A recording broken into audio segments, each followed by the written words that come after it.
Exclusive presentation of the Nebraska Rural Radio Association. This is the Platte Valley Company's pregame show, brought to you by Platte Valley Companies, your premier provider of financial services. Live from the Logos broadcast booth, here is Zach McKinstry.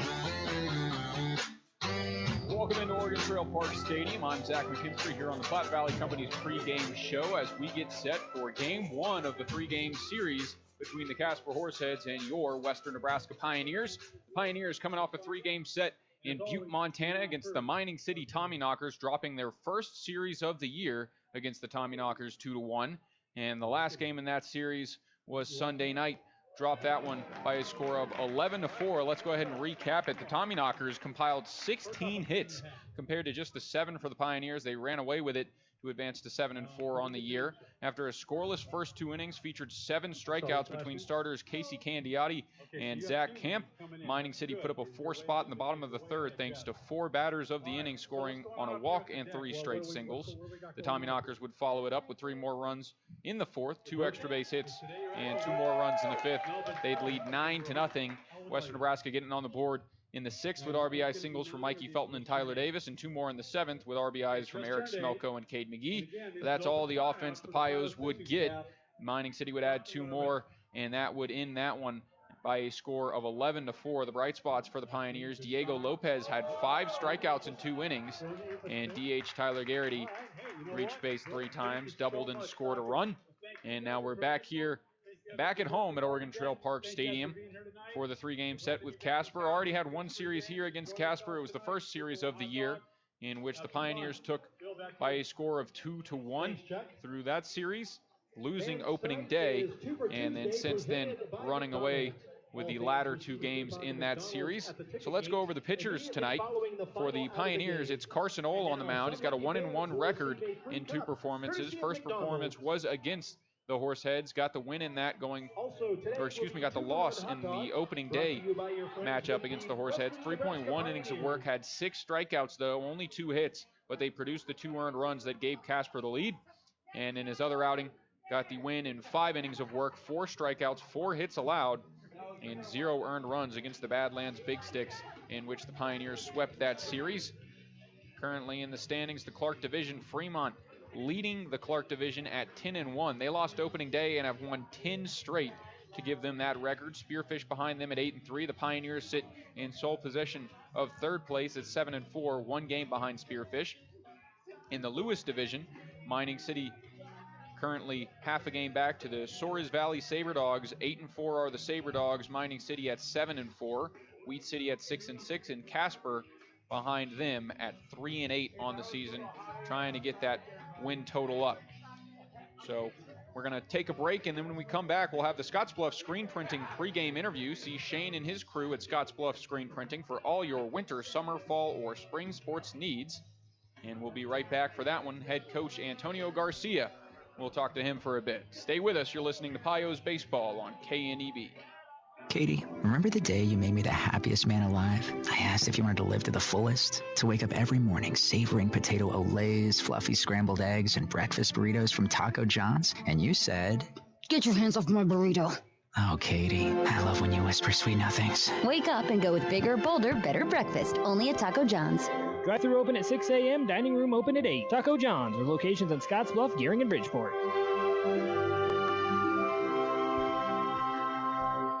Cahoy Pump Service would like to announce the opening of their offices in Gearing, Nebraska and Cheyenne, Wyoming. Cahoy Pump Service has been engaged in well water industry for over 100 years. Cahoy Pump Service specializes in all groundwater applications, including drilling, line shaft turbine pumps, submersibles, and all surface water ditch pumps. Cahoy Pump Service can provide pump efficiency reports, maintenance tests, and they have a downhole inspection camera. Stop in to see their full inventory on 10th Street in Gearing or call 308-633-6554. Remember, when quality counts, count on Cahoy. Inventory, supply, demand, marketing, human resources. It takes a lot to manage your business. But when your team includes the professionals at E&H CPAs and Management Consultants PC, the burden is lightened because you know the accounting, tax planning, valuation services, even litigation support, and exit planning are taken care of. Troy Hilliard, Seth Cobalt, and Lindsay Matthews bring years of experience in guiding your business. E&H CPAs and Management Consultants PC, 2021 Broadway, innovative, trusted, proven.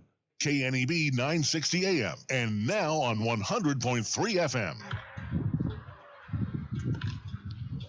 Here in the Scottsbluff Screen Printing pregame interview with head coach Antonio Garcia, coming off the first series loss of the season. Do you tell your guys anything special after that, or you just kind of expect them to get back on track? No, I expect us to get back on track. It's nothing to worry about. Best part about baseball is we didn't have to wait too long to get back on the field. So we're looking to bounce back for sure this week and get it going again. Back at home in one of the warmer games that you've played this year, a little bit hot out here.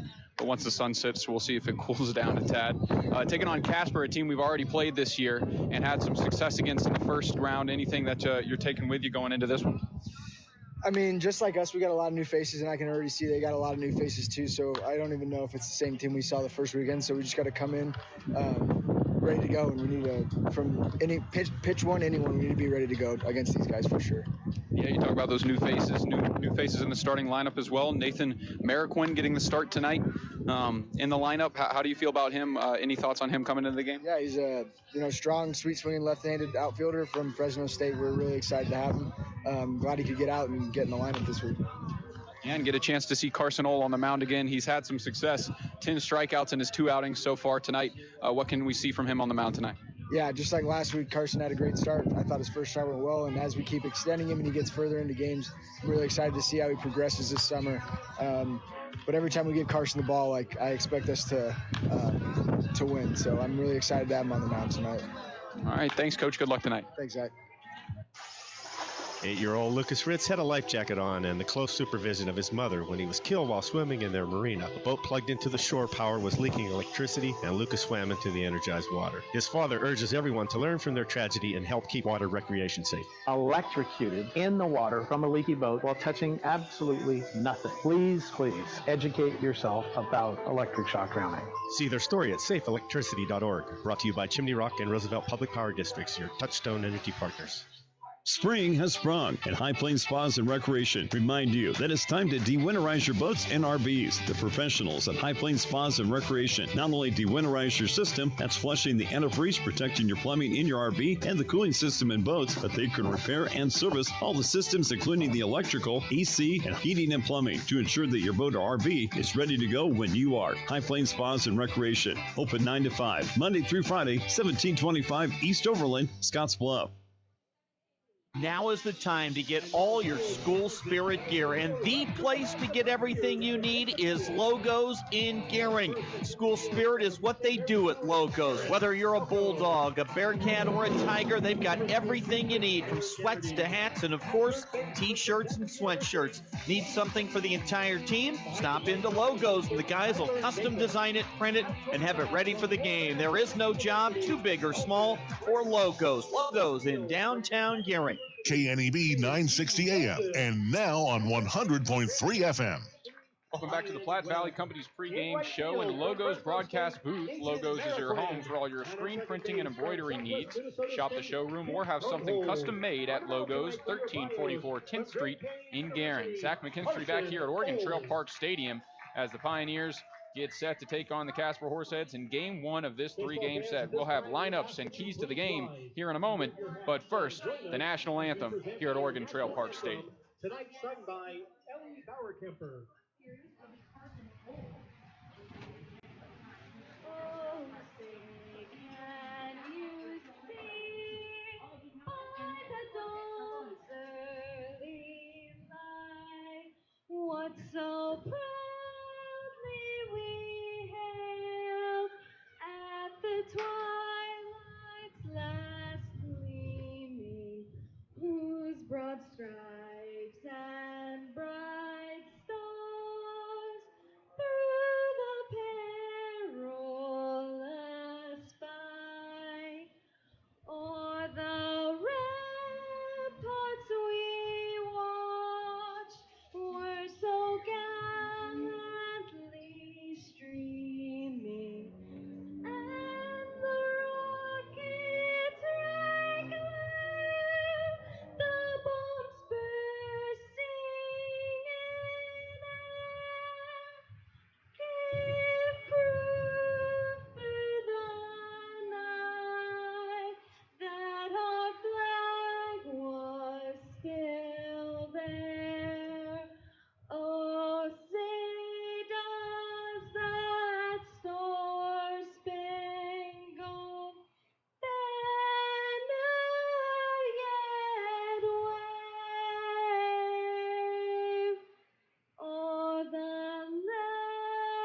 A nice rendition of our national anthem as we get set for first pitch here at Oregon Trail Park Stadium. On the mound for the Pioneers is Carson Ohl.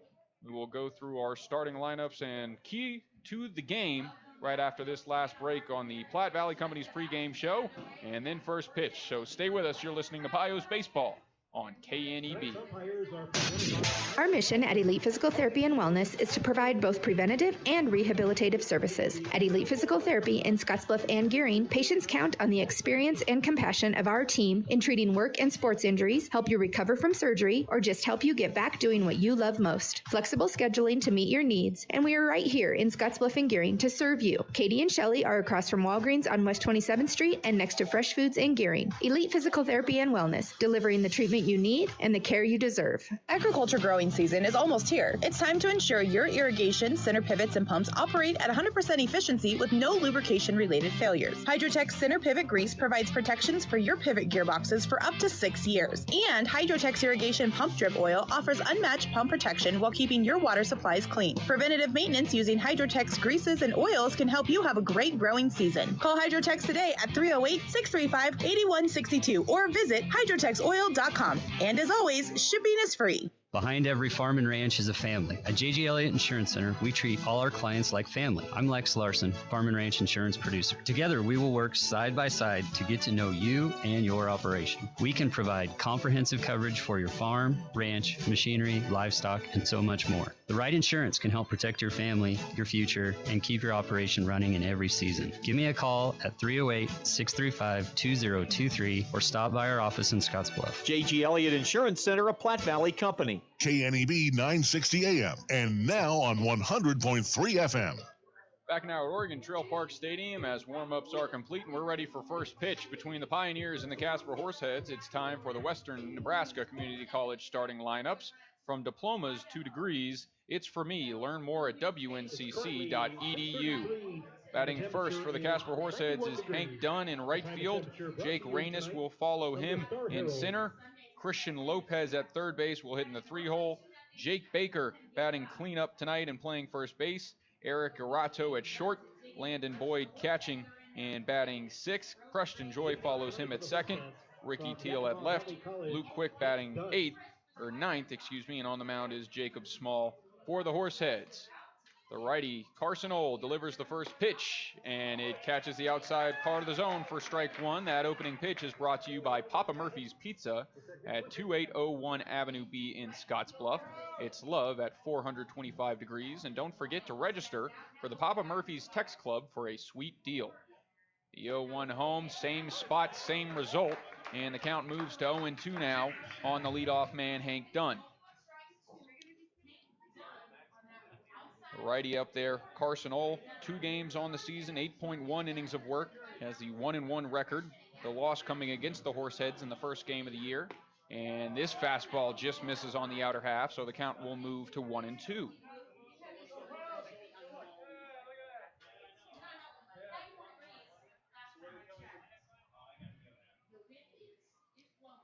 Right-hander looks home.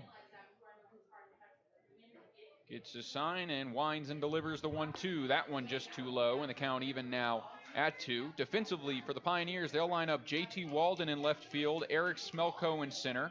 Right field is Nathan Marroquin, his first start as a Pioneer, debut game for him. Cade McGee at third, Dalton Frank at short, Kip Gronholz at second, and Brian Webb at first as this one catches the zone and is a looking strikeout for the leadoff man, Hank Dunn, for out number 1.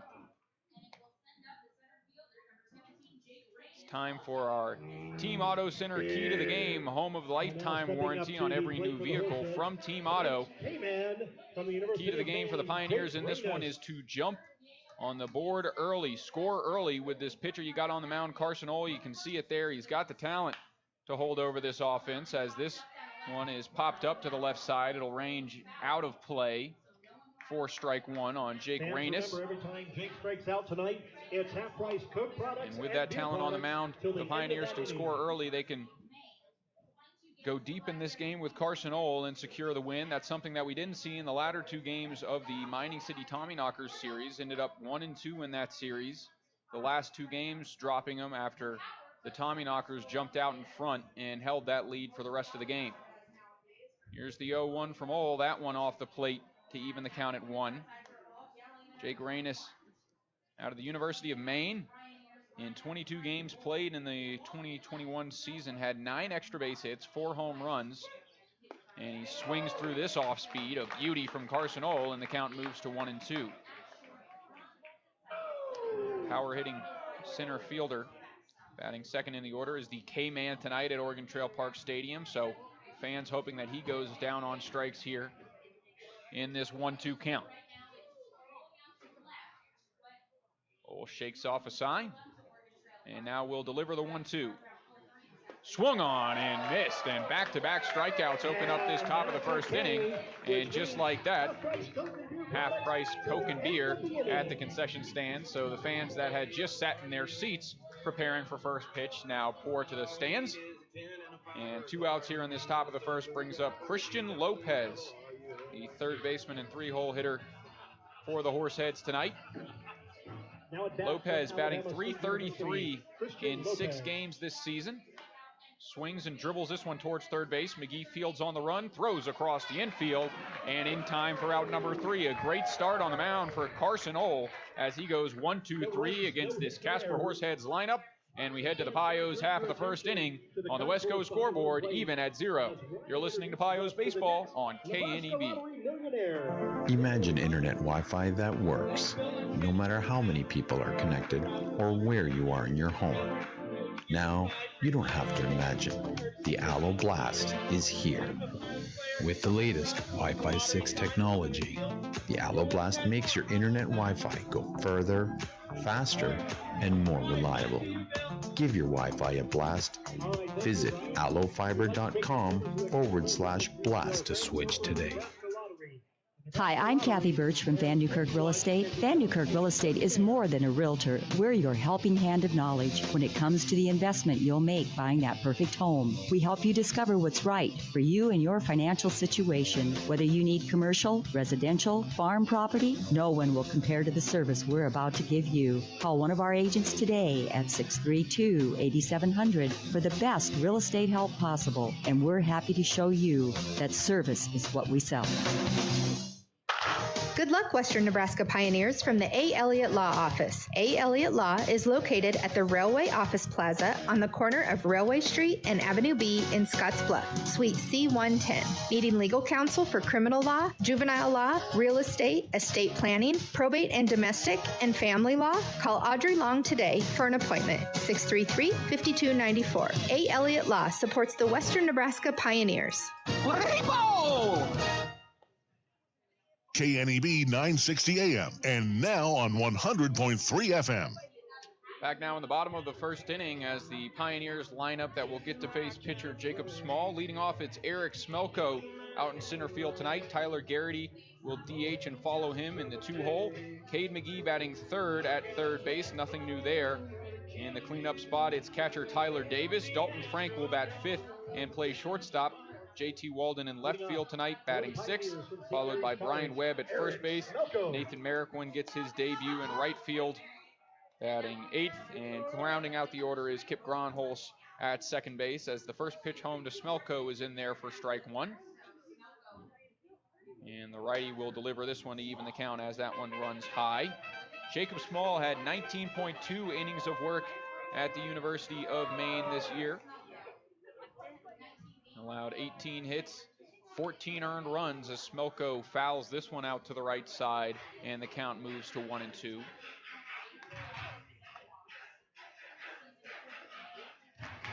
Smelko, 3 runs and 2 RBIs in the series against Mining City. Was one of the brighter spots for the Pioneers in that series. Now shoots this one down the first base line. It gets into the outfield grass. It'll be a base hit. Smelko rounds first, but will pull up there. And the first batter of the game for the Pioneers will reach on the single down the first base line. So a hot start for Smelko, who homered in that Mining City series. Had a solo shot in the 13-5 loss to the Tommyknockers. That one, the Tommyknockers putting up 9 runs in the bottom of the first inning. Pios a 9-1 hill to climb out of the gate. So tough for them to bounce back in this one. In that one, they couldn't. As Garrity watches this one run high up and in, had to duck out of the way, and the count moves to 1-0. Garrity also having a pretty good series against Mining City. 4 for 8, had 2 runs and a pair of doubles. Pick off to first base, but back in safely is Smelko. Late reaction to that pickoff move, but he did dive back in safely. Smelko, one of the faster players on the roster. We've seen him try and take his fair share of bases, has 3 stolen bags and 5 attempts on the year as this breaking ball drops into the zone, and the count is even at 1 on the DH Tyler Garrity. Garrity steps out and looks at some signs from third base coach Antonio Garcia, and another pickoff as the count remains 1-1 on the right-handed hitter. Garrity, soon to be Jayhawk at the University of Kansas. Waits for this 1-1 and shoots it foul back to the screen to fall behind in the count 1-2. Pioneers wearing their white jerseys tonight with the red stirrups. Casper in their gray with orange stirrups. A fresh look at the Pioneers as the last series against the Tommyknockers, the Mining City Tommyknockers only have the 1 jersey, which was orange. So the Pios having to wear black. Another pickoff to Smelko, but he dives back in safely. And so after 3 straight games in the black unis, they finally get to mix it back up and wear the home whites. As the 1-2 home, Smelko takes off. That one called strike 3 on the outer half, but Smelko will pull in safely as that one rolls to the left of the second base bag. Out number 1, and Smelko will move up to second.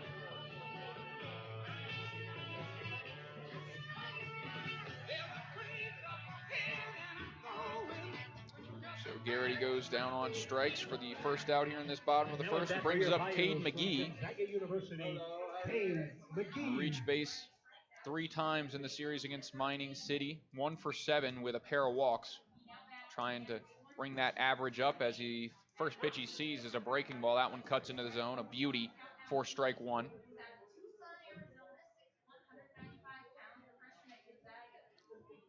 McGee in his smaller batting stance as he bends those knees. Watches this one break in, and the count moves to 0-2 on him. On the season for Cade, he's at a .256 rate. That's 10 hits and 39 ABs. Has 8 runs on the season and 4 RBIs. 2 extra base hits, both of them doubles. As he'll have to protect on this 0-2. Fastball off the outer half for ball 1. And the count now 1-2 on the 3-hole hitter.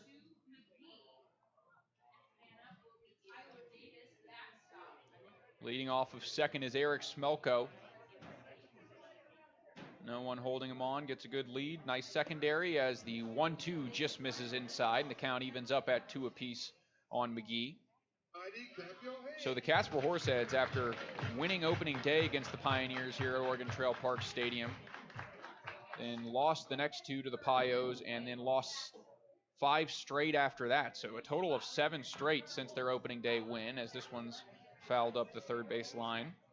Before the last series they played against the Canyon County Spuds, they won 2 of 3 against the Spuds. Their first series win of the year. But to this point, they've been averaging 16.25 runs against in losses and 13.09 runs against overall. So allowing some big bats, and that's something that the Pioneers certainly would like in this one, as this one's now dribbled foul towards the on-deck circle, and the count will remain 1-2. Pios, of course, 2-1 on the season versus Casper, but 14-3 against them all time after they played the 14 games against them in 2019 before Casper didn't play the 2020 season due to COVID. Here's the 2-2 to Cade McGee. Breaking ball. This one now popped up high into left center field. Long way to go for the center fielder, and he'll pull up right in front of the warning track. Smelko's going to tag, and the throw in offline. So Smelko will move into third base as McGee flies out for out number 2. Cade McGee just got underneath that one. That was solid contact, but popped up and pulled in by center fielder Jake Reynes, right in front of that outfield dirt of the warning track. So it's Tyler Davis up at the plate trying to drive in that run. Now batting the cleanup hitter from Fresno State. On third base is Smelko. Davis having a hot start to his Pios career as he swings through this one for strike one. Had the 3-run home run in his first game as a Pio. That featured a big bat flip. Since then, the Mining City series not ideal for Davis. 1 for 11 on that series. Now hits a high chopper to third base, fielded by Lopez. The throw in time beats Davis by just half a step. And that is out number 3. So the Pioneers leave a runner stranded on third base in Smelko after the leadoff single. But they can't produce as we head to the top of the second, scoreless here at Oregon Trail Park Stadium on the West Coast scoreboard. You're listening to Pios Baseball on KNEB. Stay with us.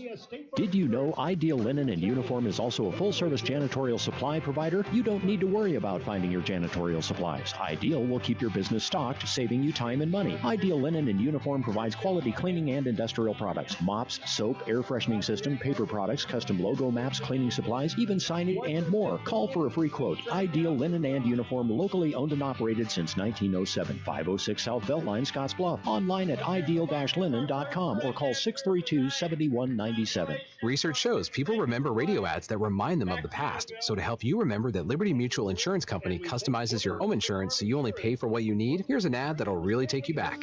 Back in my day, I heard a voice from the radio say, Liberty Mutual customizes my home insurance so I only pay for what I need. I'm getting on in years now, but heavens to Betsy, there are some things an old fella like me just never forgets. Only pay for what you need at libertymutual.com. Liberty, liberty, liberty, liberty. Napa know-how. Celebrate Dad all month at Napa with the Evercraft 100-piece screwdriver set for $19.99. To a regular person, that might seem like an excessive number of screwdrivers, but to Dad, that's just being prepared, like buying a paper map in case the GPS goes rogue. That's the Evercraft 100-piece screwdriver set for $19.99. Quality parts, helpful people. That's Napa know-how. Napa know-how. At participating locations while supplies last. Offer ends 6/30/21. KNEB 960 AM and now on 100.3 FM. A good crowd on Tuesday night here at Oregon Trail Park Stadium, coming out to watch the Pioneers on a nice day.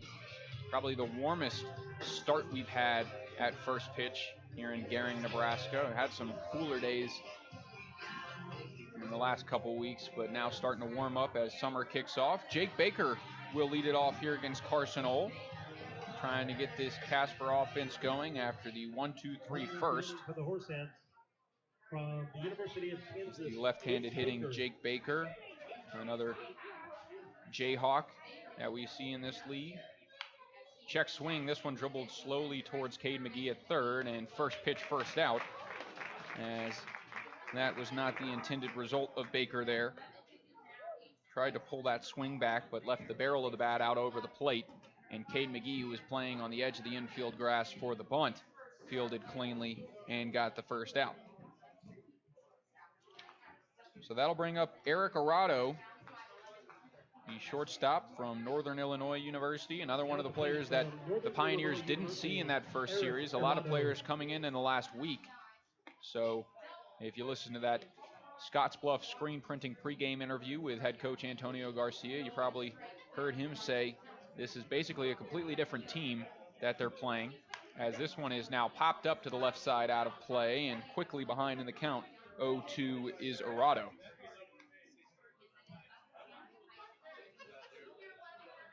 Carson Ohl ahead in the count here, trying to get the second out here in this top of the second inning.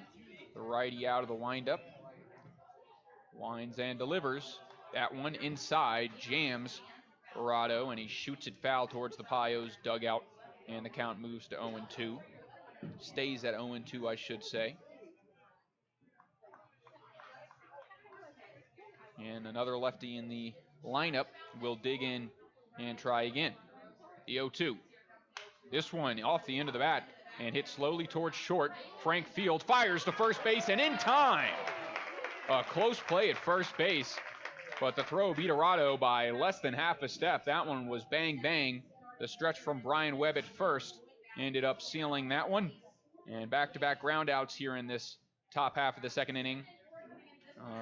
A quick 2 outs for Carson Ohl on the mound. Now batting from the Landon Boyd steps in, the catcher tonight for the Horseheads. Swings at the first pitch, fouls it back out of play for strike one. Another one of the players that we didn't see in the first series, a Oklahoma commit, a recent high school grad. Watches this one miss just inside and low to even the count at 1-1.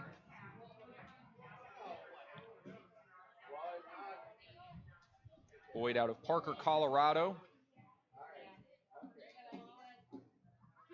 Swings at this off speed, a nice changeup out of the right hand of Carson Ohl, and the count moves to 1-2 with 2 away here.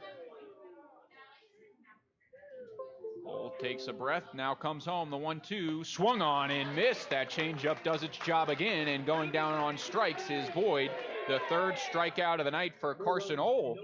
And 6 up, 6 down for the Horseheads as the Pios come to bat here in the bottom of the second inning. On the Wesco scoreboard, Wesco Service Solutions success. Scoreless, you're listening to Pios Baseball on KNEB. Regional West Rehab Center offers complete therapy for patients after injury or surgery, or for those with chronic conditions. We use a team approach, keeping in contact with physicians, nurses, caseworkers, and other therapists for a seamless level of care. Because we're a full-service rehab center, we provide coordinated care, which means our patients can receive multiple therapies during each visit. Call 308-630-1355 to schedule an appointment. Regional West Rehab Center. This is Scottsbluff President Mark Smith with Western States Bank. This 30 seconds is not long enough for me to discuss what may be the best way to overcome the business challenges you may be facing today. So let's get together. With my wealth of customized lending experience, we can work to get you what you need to continue to succeed. So with only 10 seconds left, I have time to say, find me at 1701 First Avenue in Scottsbluff. Western States Bank, better together, member FDIC, equal housing lender. Marker Ag has been providing consistent quality with the best in feed nutrition from Purina and Linder's Feeds. Our show feed brands have not only proven their quality through many local and national winners, but have also helped us to get to know you, the Valley's best and brightest. From those who are just starting to those who are looking to try something new, we have the experience and expertise to help you reach your goals for both commercial and show livestock. From the show ring to the sale ring, from the purple ribbons to the pastures, Marker Ag is run for you by people like you. We're located right next to El Cerrito, so stop in today so that we can get to know you better. KNEB 960 AM and now on 100.3 FM. Back at Oregon Trail Park Stadium for the bottom of the second inning as Jacob Small goes back out there. He'll face Dalton Frank to get things started as the Horseheads, trying to move to 4-8 on the season, are currently 3-8, 5 games back out of the first place spot in the Lewis division, and currently playing with a lame duck head coach, Kyle Pearson, who is stepping down from his head coach position. He'll remain as the assistant coach this season. But while Casper awaits their head coach, their new head coach, I should say, to come in, Pearson will assume the role for the rest of this series. As the first pitch home to Dalton Frank, this one inside just misses for ball one. Dalton Frank had the pinch hit 2-run home run in his first game against the Mining City Tommyknockers. Outside of that, 1 for 8. As this breaking ball almost hits Frank in the head as he ducked into the pitch, but just misses. The count now goes to 2-0 on the shortstop. Here comes the 2-0 now. This one fouled back, and the count moves to 2-1. The Horseheads 3-8 on the season, but none of those wins at home. 0-5 at home and 3-3 on the road. So for whatever reason, more comfortable playing on the road than at home in Mike Lansing Field. Here's the 2-1. That one misses in the other batter's box, gets some dirt. That flies up, and the count now moves to 3-1. Dalton Frank, the freshman out of Florida Atlantic, awaits the 3-1 pitch. That one finds the zone. No, it looked like the home plate umpire, Antonio Arquina, looked towards the dugout to call the strike, but instead it is ball 4, and the top of the second is started with a leadoff walk.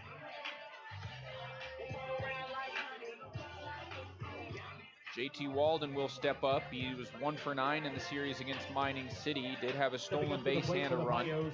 From Gonzaga University, JT Walden. As the first pitch home to the lefty just misses high for ball 1. And the pitcher on the mound, Jacob Small, in some trouble. Falling behind on the big lefty. Here comes the second pitch, I should say. That one missing high and away as well. The count now 2-0 on Walden. Third baseman Christian Lopez playing well off the third base line. A little bit of a shift by the third baseman. The rest of the infield seems pretty straight away. Outfield as well. As the 2-0 on JT Walden off the plate as well. The count now 3-0 on the left fielder. Dalton Frank on first base. And Small in danger of putting the first 2 leadoff men here in the bottom of the second on via the walk. Here's the 3-0. That one off the plate. Ball 4. Everybody moves up 90 feet. And now 2 on, nobody out after the 2 walks. And Brian Webb will have a job at the plate trying to move those runners up. Now to bat for your Pios from Grand Canyon University. Another left-handed batter, Webb, out of Grand Canyon University, listed as a left-handed pitcher and first baseman.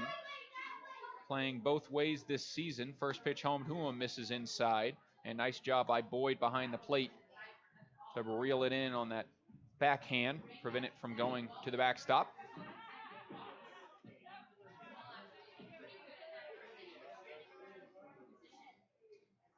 Here comes the 1-0 now from Small. This one shot out to the right side. It's going to find outfield grass and right field. They're going to send the runner around third now. Hold'em, and a long way back to go at second.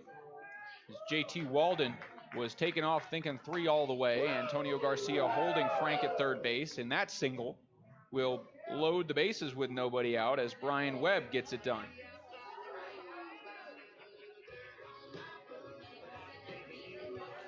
So Nathan Marroquin will get his first AB as a Pioneer in a pretty good spot. Nobody out and the bases loaded here in this bottom of the second inning. Now batting from for the freshman from Fresno State. Joining Tyler Davis as the Fresno State Bulldogs on the roster. Here's the first pitch home to him. That one missing low, ball 1. And Jacob Small, nowhere to put him, is going to have to find the zone, or else he'll walk in a run here to the left-handed hitting, right-handed throwing outfielder from Fresno State. Watches this one miss inside as well, and he'll have a hitter's count. So in high school was a 4-year letter winner at Tulare Western High School in Tulare, California. Set the single season record for stolen bases with 27 as a junior, while hitting .347, scored 27 runs. Was 2020 perfect game preseason All-American and All-Region, and was batting .520 his senior year through 9 games before COVID stopped the season. And he also pitched on the mound, 16 appearances, 7 starts for his high school, Tulare Western. A quick conversation at the mound is broken up after the pitcher, Jacob Small, has loaded the bases with nobody out here in this bottom of the second, and now given Marroquin a 2-0 count. The 2-0. This one shot to the left side, foul, good contact, but out of play, and the count will move to 2-1.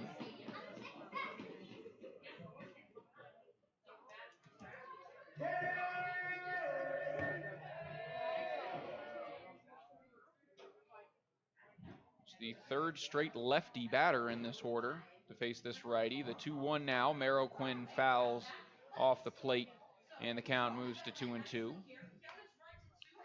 I guess that mound visit was effective after falling behind 2-0 to Merrill Quinn, now even at 2-2. On deck is the 9-hole hitter Kip Gronholz, but Merrill Quinn trying to avoid going down here. 2-2 count. Small, the righty, comes set, brings to the belt, looks home, and delivers. 2-2, breaking ball. That one does not drop over the plate, cuts a little too far inside and high, and Merrill Quinn will have a full count here with nobody away. Pioneers trying to jump on the scoreboard early, something they failed to do in the last two outings against the Tommyknockers. Here's the 3-2. Up and in, ball 4. So Jacob Small doing a good job of bouncing back after the 2-0 count and earning the count 2-2, but two more balls.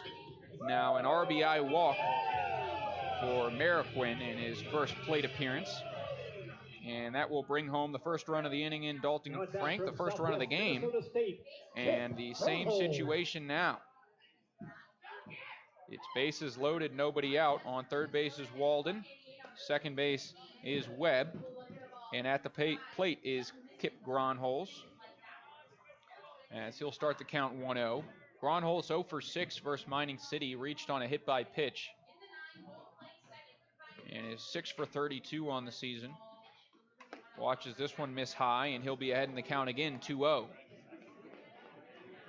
Jacob Small led off the first inning with the single to Eric Smelko, but went 1-2-3 after that. And since then, it's been tough. 3 walks this inning as the 2-0 to Gronholz. Up and high. And the count 3-0.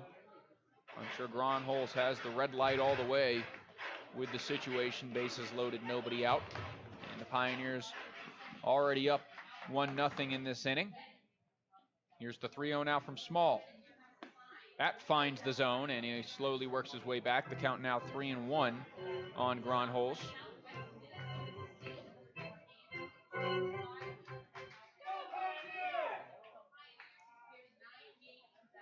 Gronholz awaits the 3-1, now swings at this one, fouls it back out of play, and the count will go full again for the second straight batter.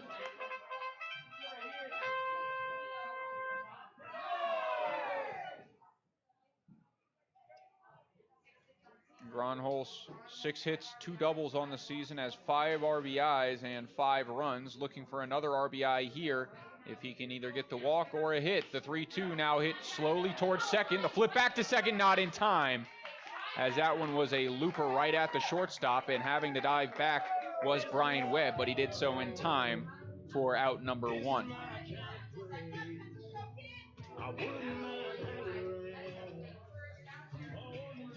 So heads up base running by Brian Webb to avoid the double play, as the bases remain loaded with 1 away here, and it's top of the order in Eric Smelko, who singled, stole the base, and was left stranded at third in his last AB. Here's the 0-0.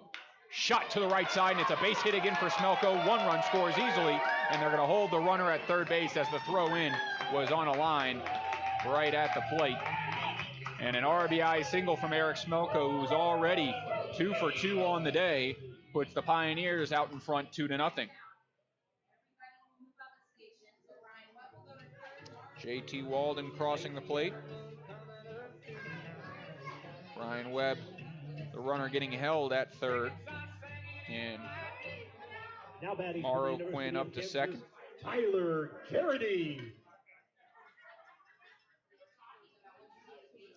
Garrity at the dish, struck out looking his last at bat. First pitch to him misses for ball 1. Garrity leading the Pioneers in average through his 6 games, 23 at bats, has 11 hits.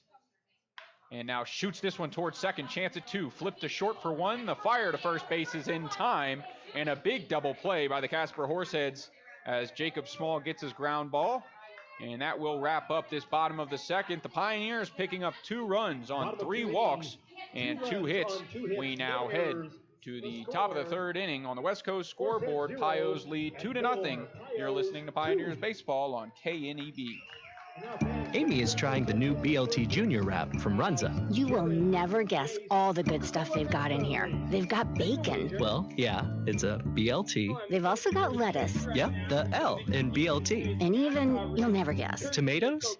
It's a BLT. You're good. So is the new BLT Junior wrap at Runza. Come see for yourself. Because from the way we make it to the way it makes you feel, Runza makes it all better. Some things have changed, some things haven't. The same great food, breakfast, lunch, or dinner is still being served at Perkins along with yummy muffins, cookies, and pies. When you're in, be sure to ask your server how to sign up for Perkins E-Club, where you can get Perkins coupons and special promotions sent to your email. You can sign up online or in your Perkins in Scottsbluff. Eat in or call in, or we will have it ready for you to pick up. Home-style cooking any way you slice it. Perkins Restaurant and Bakery, Scottsbluff. Fender bender, hailstorm, couldn't stop on the ice in time? After everyone is safe, Scottsbluff Body and Paint should be the first call you make. There isn't a better shop in the area. Our highly skilled team is experienced at performing all auto body repair and paint jobs. Stop by anytime and speak to one of our technicians, and we'll do a full inspection to show you just how little our repair services will cost you. Our work is not complete until your car is safe and you're on the road again. Call today, Scottsbluff Body and Paint, 225-6408. KNEB 960 AM and now on 100.3 FM. Back for the top of the third inning here at Oregon Trail Park Stadium as the Pioneers and Carson Ohl will face the 7, 8, 9 in the order, starting with Preston Joy, who is another Georgia State Panther that we've seen in the Expedition League. The Pioneers have two of their own in the form of John Ponder and Brandon Haston. Ponder out of the starting lineup tonight as the first pitch home swung on and missed for strike one. And Haston getting his debut in Mining City, having to replace Derek Brown in that tough 9-1 first inning. This one shot towards first base, but right at first baseman Brian Webb, who fields it as he falls to the ground, and a nice play by the left-handed first baseman for out number one. A rocket off the bat, the most solid contact that the Horseheads have gotten so far tonight, as that's now 7 up, 7 down for Carson Ohl, and he'll face Ricky Teal here in the 8th spot. Right-hander looks home, out of the windup, gets a sign, and will deliver the first pitch. That one cuts off the plate for ball one. So Ricky Teal at Orange Coast College says he went 19 for 36, batting .528, and now sends this one towards second. Leaping is the second baseman, Kip Gronholz, but it sails over his glove into center field for a base hit. The first base runner of the game for the Horseheads, but .528 at the college level is pretty impressive. I'm not sure how accurate it is through 13 games played, but Teal, the switch hitter, shows his skills there with the base knock and puts a runner on with one away for Luke Quick, who will round out the order tonight for the Horseheads. First time that Ohl will go out of the stretch. First pitch home in the dirt and blocked by Davis. And the count goes 0-1. Luke Quick at University of Oklahoma. We saw him in the first series of the year, scored a run and had an RBI in the 3 games played at Oregon Trail Park Stadium from opening day. As that one crosses the plate, the count even at 1-1 with one away. Pios looking for that ground ball to get the double play that Jacob Small got in the bottom of the second inning. Pitch home, this one just misses too far inside, and the count 2-1 on the 9-hole hitter Quick. Luke Quick going the JUCO route before going Division I, played at Northern Oklahoma College, and he earned his way to the Division I level, batting .378 with 38 RBIs as a sophomore. This one in the dirt and blocked. And then .389 as a freshman. And those stellar batting averages got the attention of the Oklahoma University, where he played as a junior in 2020 and again in 2021. Here's the 3-1 pick off to first base, keeps Ricky Teal in check.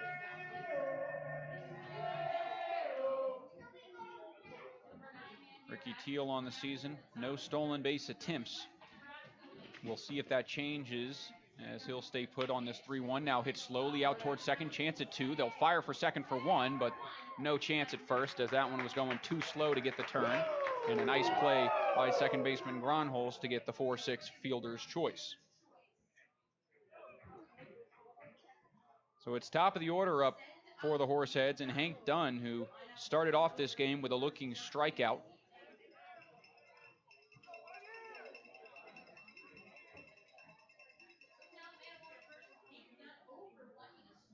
Now at the plate from Yakima Valley College, Hank Dunn. The right fielder from Yakima Valley. Pick off back to first base as Quick will have to dive back. Enough puns that I could use about him on the base path, but we'll hold off for now. 0-0 count on the leadoff man Dunn, who's all-state in football and wrestling, as well as playing baseball in high school. Certainly an athlete. As the first pitch home from Ole, that one in the dirt blocked by Davis, 4-1. Dunn, a new addition to the roster. Doesn't have any statistics for the Horseheads this year, other than the looking strikeout in this top of the first inning. The 1-0 home from Ole. This one popped up to the right side, out of play. And the count now evening at 1 apiece. Luke Quick on first base. So far for him this year, he doesn't have any stolen base attempts either.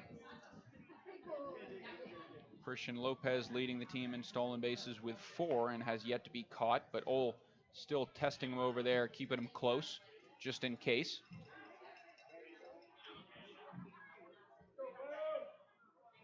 Pios lead this one 2-0 after the nice bottom of the second.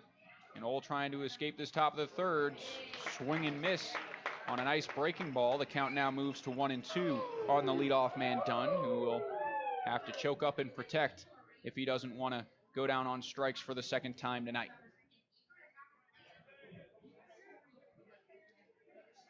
Shallow lead for the man on first base. That's Quick.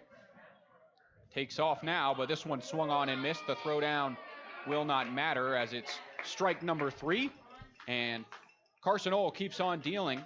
He picks up now his 4th strikeout of the night. We head to the bottom of the 3rd inning here at Oregon Trail Park Stadium as on the Wesco scoreboard, Pios lead 2-0. Stay with us. You're listening to Pios Baseball on KNEB.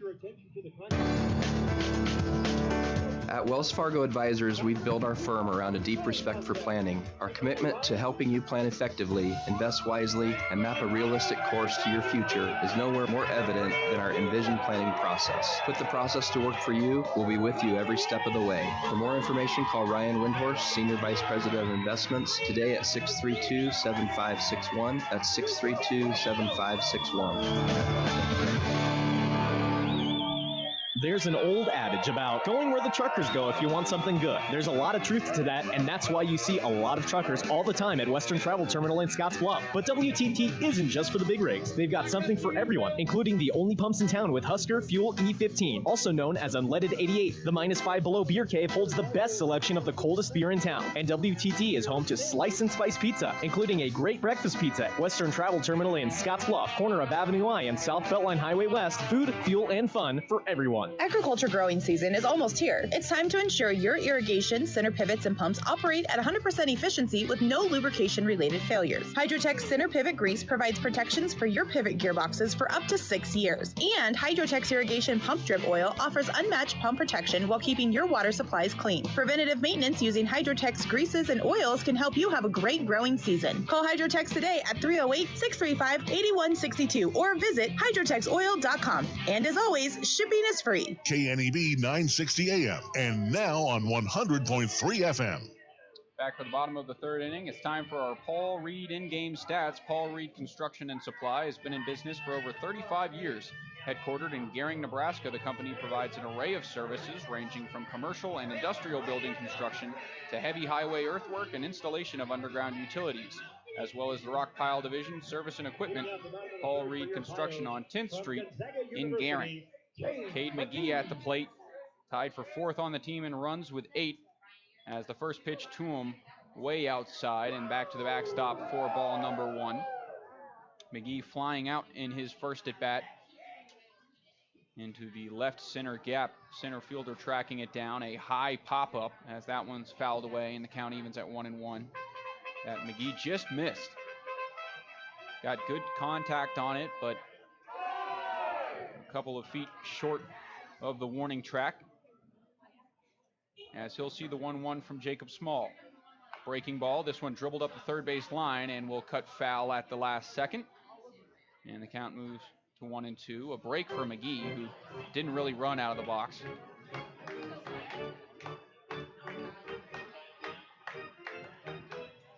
As the third baseman will await the 1-2 pitch. The pitcher on the mound, Jacob Small, asking for a new ball. And he will get it. Small out of University of Maine. Originally from Haddonfield, New Jersey. Junior there. As the righty will bring the 1-2 home. This one now shot foul out to the right side and well out of play over top of the new playground here at Oregon Trail Park Stadium, finally installed. Got some of the interns out here to finish up the construction of that one. Here's the 1-2 home. That one off the plate and low, and the count evens at 2-2 on McGee, who has really batted in this 3-hole all year. Cemented his spot at third base. He'll await the 2-2. This one shot back foul, and McGee getting pieces of every pitch until he can barrel one. Takes his practice hack before stepping back in.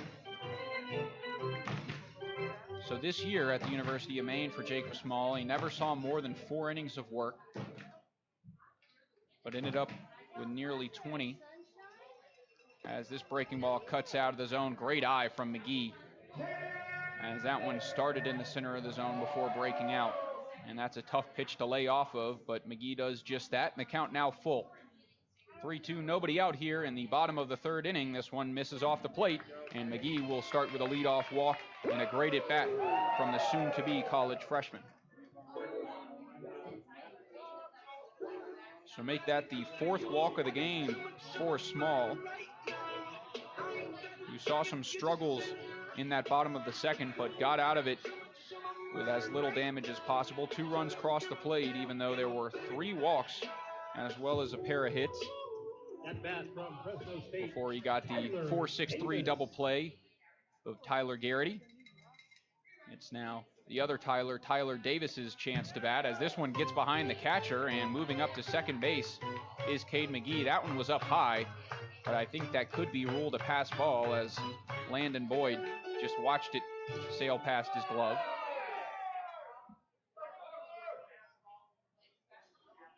So the count now 1-0 on the cleanup man, Davis. As he'll shoot this one towards third, but foul. Antonio Garcia, a half-hearted leap to try and catch that one, which was about 20 feet over his head. But the count even at 1-1 on Davis, who is tied for second on the team in home runs. That's only saying so much, as Dalton Frank leads the team with 2 home runs. Davis and Jake English each with a single home run. Time, and that was a late call as Small was about to bring it home. But the benefit of the doubt to Davis in the batter's box, and the count remains 1-1. I'm sure that's got to be distracting as a pitcher. You got to recompose yourself out there on the mound after you're focused in on a pitch, and you have to hold on to the ball before delivering it home.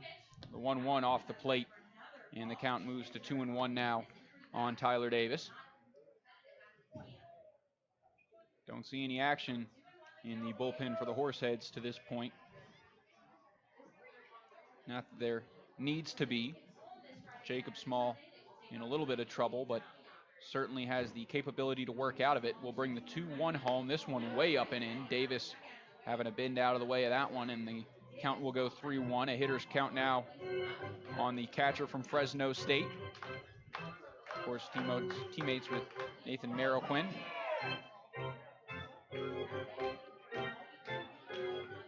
And we'll see if he unloads at this one, as we've seen him with a deep home run to left field in his first game. The 3-1 home. This one now shot out to left field on a line, and the outfielder's going to give up and watch it sail. That is another bomb, and a 2-run home run off the bat of Tyler Davis. It's almost like I saw it coming. 2-run bomb puts the Pios out in front 4-0, and the Fresno State catcher is feeling it.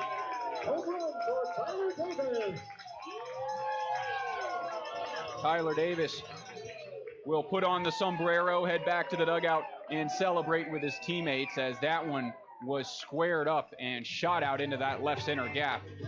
The left fielder Ricky Teal and center fielder Jake Reynes just giving up on it, as they knew it was gone.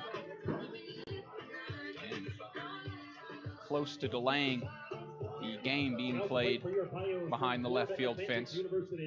The fourth hit of the game for the Pioneers puts them up 4-0, and Dalton Frank will try and answer after his teammate just tied his home run rate for the season at 2. In Tyler Davis's defense, he's done it in a lot less time. This breaking ball now cuts off the plate, but Frank fooled and swings and misses at it. He'll start the count behind 0-2.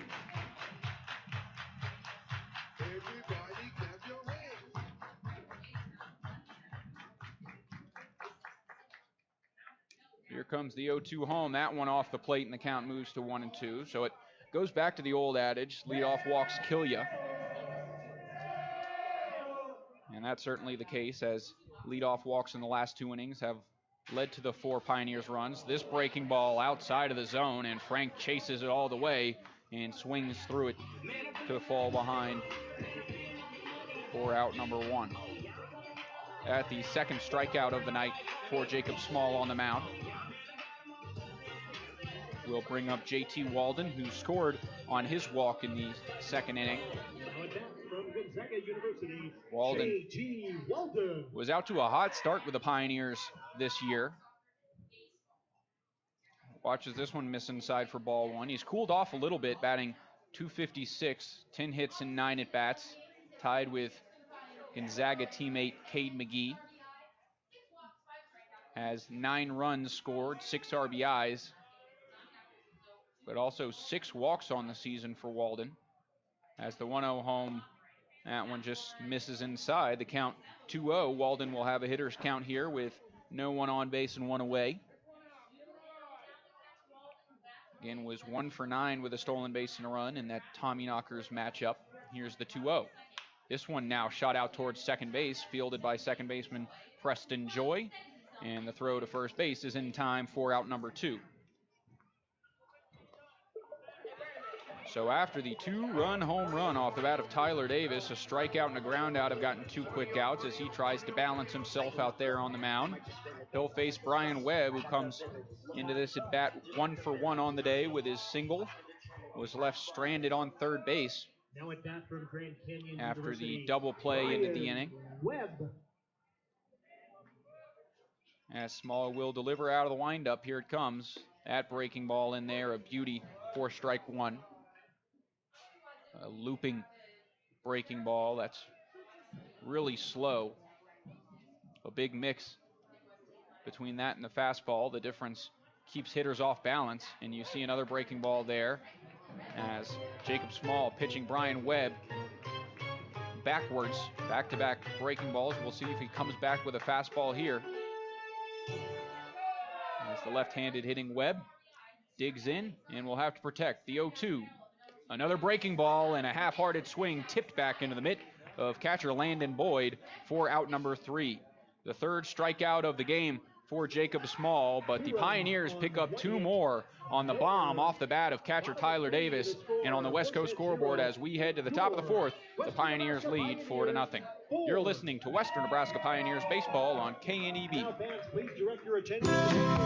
At Monument Physical Therapy, their purpose is to find the root of your problem, not to chase your symptoms. Disc and nerve pain, sports and work injuries, musculoskeletal disorders, and dizziness or balance issues are all very common, but you don't need to live with them. Monument Physical Therapy uses the most current, evidence-based, and board-certified orthopedic standards of care. Don't let months go by before getting to the source of your pain. Call them today at 308-633-5361 or visit them on Facebook.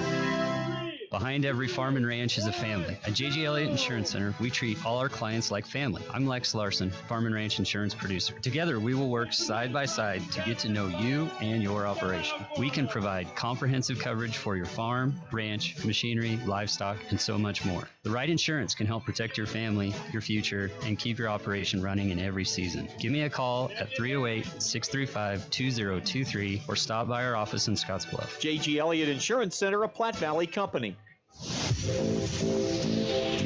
Is it time for a positive change? Ally Property Management and Real Estate is your ally in finding that perfect house or apartment to make a positive change in your life. Ally Property Management manages several rental properties in the Valley and may just have the perfect rental for you. With online tenant portals, renting has never been so easy. Ally Property Management and Real Estate is proud to be in downtown Gearing and is ready to be your ally in all your real estate needs. KNEB 960 AM and now on 100.3 FM. Back now for the top of the fourth inning as Carson Ohl will get set to go through the order the second time in this one. The first time was pretty kind to him, had 3 strikeouts, picked up his 4th of the leadoff man, Hank Dunn, to wrap up that third inning. And he will go out of the windup and get this fourth inning underway. Cade McGee playing closer to the infield grass at third in case of bunt, as the first pitch to Reynes is swung on and popped up foul over my head in the press box behind home plate. And the count goes to 0-1. It's going to be half-price Coke and beer products till the end of the inning. Reynes, 260 and 22 starts for the University of Maine. Swings and misses at this one and falls behind 0-2. Carson Ohl's command of his changeup so far in this one has been really good. As when you can get that changeup low and drop out of the zone, it's almost impossible to hit as a hitter, thinking it's coming in as a fastball.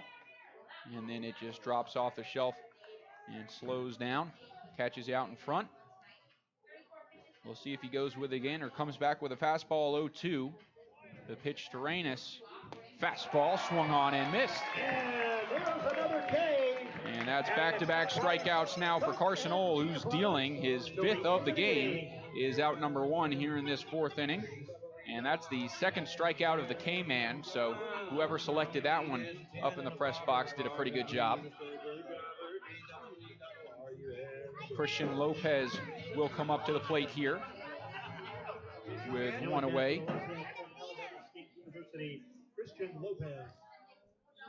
Lopez sends this one out to center field, and it's going to drop in front of center fielder Eric Smelko for a base knock.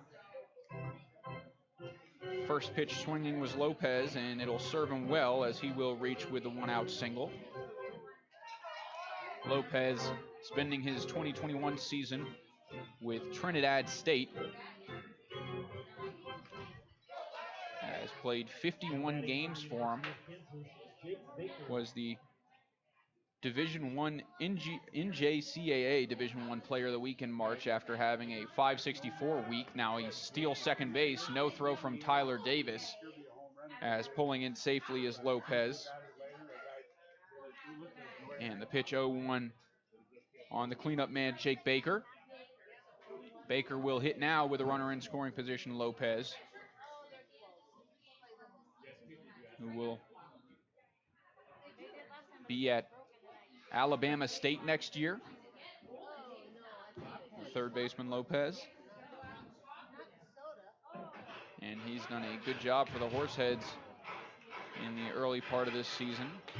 Currently leads the team, or tied for the team lead in doubles. Also has 10 RBIs, which is tied for the team lead.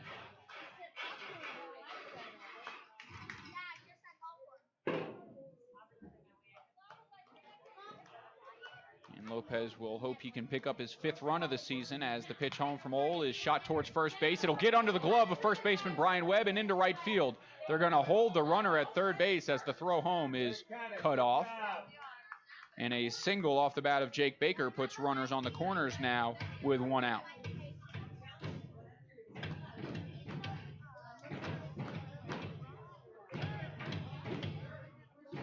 Now in the first game against Casper, this is where we saw Carson Ole start to fall apart. He went 3.1 innings before allowing the 2 hits and the walks that allowed the 2 earned runs to put Casper out in front.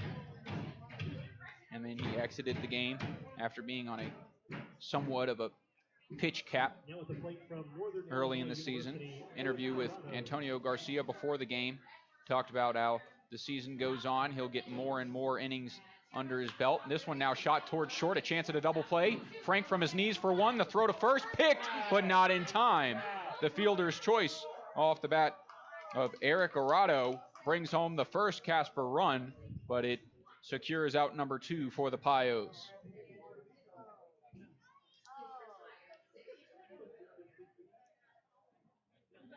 So Christian Lopez will come home to score as Baker is off the base paths now.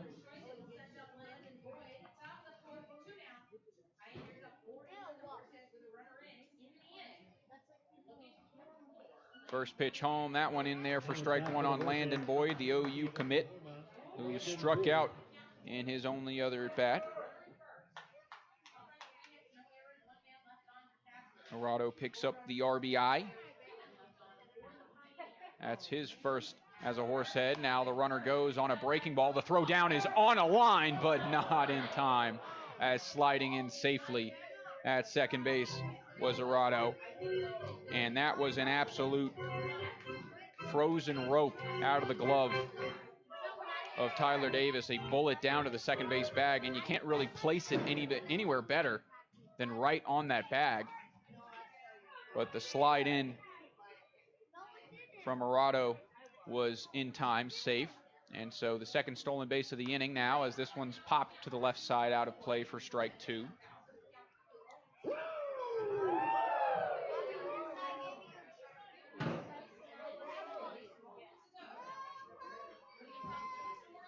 So after Lopez scored on the RBI fielder's choice, Landon Boyd will be down in the count 0-2 here with 2 away in this top of the 4th inning. Pitch home. This one popped up on the infield towards third baseman Cade McGee. He ranges over, but the shortstop calls him off and has to reel it in fair territory. That is not Dalton Frank's ball, but it ends up working out for the best, and I'm sure there's going to be a conversation over there about how Cade McGee should have priority. But regardless, that brings us to the bottom of the 4th inning. The Casper Horseheads get 1 back on the fielder's choice RBI off the bat of Arado, and we head now to the bottom half as your Pioneers lead 4-1. You're listening to Pios Baseball on KNEB. Stay with us. Oh, that's the sound of someone at Papa Murphy's using fresh ingredients to make your pizza. And this is the sweet sound of your oven timer telling you that your home-baked Papa Murphy's pizza is done. Because at Papa Murphy's, we believe that Tuesday deserves something different. Like your new way of telling your family pizza is ready. Come and get it! Okay. Every Tuesday, get any large pizza for just $10. Papa Murphy's. Change the way you pizza. Dooley Oil has providing great service since 1968. You can find us located at 2475 North 10th Street in Gary. Hi, this is Brian from Dooley Oil. With springtime fast approaching, we have hydraulic, coolant, engine oil, and grease in stock. Our drip oil and Blue Ribbon Def comes in a variety of sizes from 2.5s to totes. Delivery available. So for all your ag, commercial lubricants, and fuel needs, trust the folks at Dooley Oil. Thank you for your patronage. Dooley Oil, committed to you. Ready for your next adventure? Take Platte Valley Bank with you. With simple checking account products, instant issue debit cards, and an easy app to guide you, there has never been a better time to start your financial journey. Heading off to college, discovering a new city, or roaming in your own backyard, adventure awaits with Platte Valley Bank. Explore your options today at www.pvbank.com. Platte Valley Bank, member FDIC.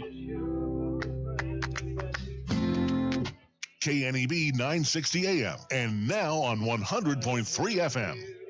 Back now for the bottom of the fourth inning as Jacob Small's day will end after the 3. He had 3 strikeouts on the day, allowed the 4 runs on 4 walks and 4 hits. Most importantly, the 2 RBI home run off the bat of Tyler Davis. And on to pitch now is left-hander number 5, Quinn McGuire, the freshman at Yakima Valley College from Meridian, Idaho, where he went to Rocky Mountain High School. He'll get the chance to look at the 8-9-1 of this Pios order, starting with Nathan Marroquin.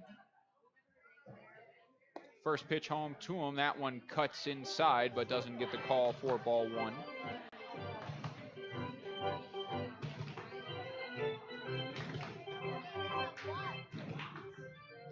Coming set is McGuire, and here comes the 1-0. This one shot foul back to the screen to even the count at 1-1 on Marroquin. I've been saying both Marroquin and Marroquin. PA guys saying Marroquin, so I think I'll stick with that one. And after the game, I'll go ask Nathan. Haven't got the chance to meet him yet. Got here today. The 1-1 off the plate to even the count, or move the count to 2-1.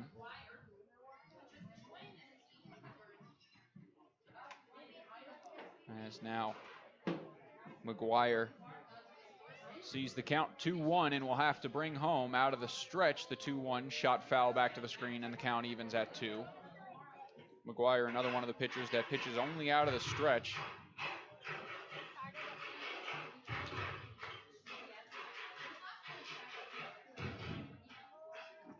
He'll have the count even 2-2 on the left-handed hitting right fielder. The pitch home. Too low, and the count will go full to lead off this bottom of the 4th inning. Casper in danger of walking their 3rd straight leadoff batter in an inning. The last 2 coming around to score. As here comes the 3-2. This one shot to the left side. Leaping is the shortstop, but it's over his glove into left field. Nice piece of hitting off the bat of Nathan Marroquin. And the opposite field single puts another leadoff runner on here in this bottom 4. And Kip Gronholz up at the plate now with nobody out. McGuire has pitched 2 games on the season, only has an inning of work. That was the first hit that he's allowed, has also walked a batter, and has 3 strikeouts.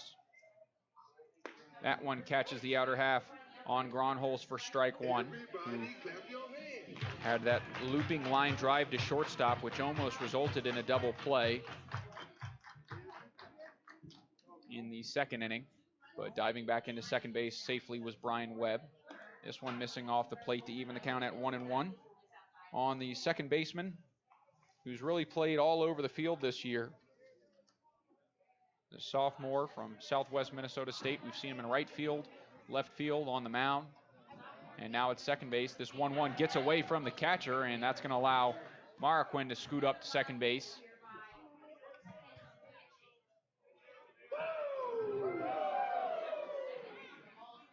That's the second wild pitch of the game. And that puts Gronholz ahead in the count 2-1. Nobody out here in this bottom of the 4th. And in scoring position on second base is the right fielder Marroquin. That one in the zone, catches low, evens the count at 2 apiece on Gronholz, who's been in sort of a slump, 0 for 6 in the Mining City Tommyknocker series. And he's dropped down to 188 on the season. Trying to pick up a base knock here. This one popped up on the infield, over to the right side. First baseman calls everybody off, has to run a long way, but will pull it in after the late adjustment, partially due to the wind. But it is Jake Baker who reels in out number 1. Top of the order up now, and Eric Smelko, who is 2 for 2, a stolen base and an RBI in this one. Now at the plate from St. Mary's College, Eric Smelko. The wind at Oregon Trail Park Stadium tonight, blowing towards the first base line. That one misses inside, and the count goes to 1-0. But the wind again prone to shifts. Saw that certainly in Butte, Montana. Mining City Tommyknockers series. Saw the wind at the start of the game blowing heavily out towards right field. This one shot up the middle, 5-hole on the pitcher, and then off the base. How about that for a trick shot single into center field? And an RBI off the bat of Eric Smelko, who's now 3 for 3 to put the Pios out in front 5-1.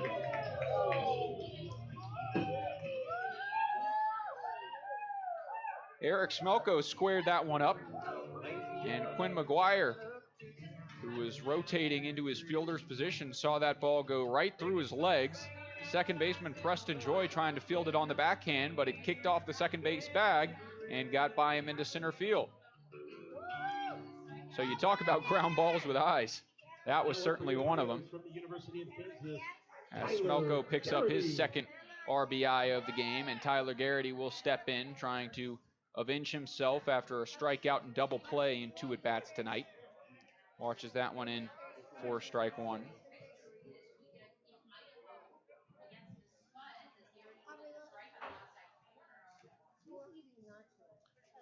Oh, 1 count now to Tyler Garrity, the DH, as the lefty comes home, and this one shot high and out of play to the right side for strike 2.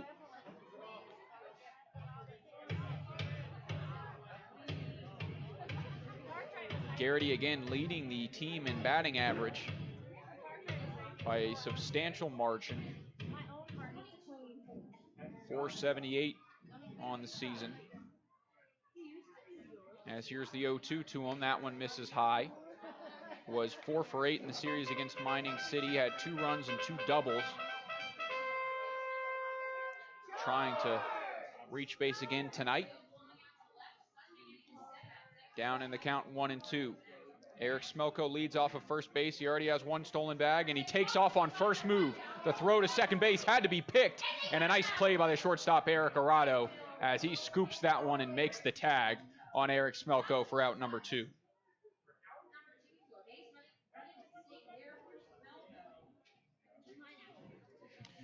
So Smelko going on first move against the lefty, took off as soon as Quinn McGuire started going towards that first base bag. And first baseman Jake Baker throwing it in the dirt, but getting picked up by the shortstop Arado, who made the play. Out number 2 as this breaking ball slips out of the hands of McGuire, and the count evens at 2 apiece.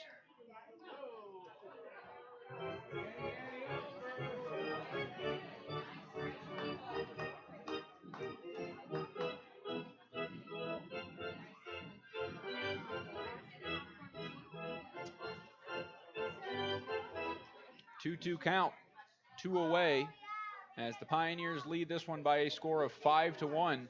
6 hits for the Pios compared to the Horseheads is 3. As here comes the 2-2 from the lefty McGuire. High and away, that's ball 3. The count will go full on Garrity.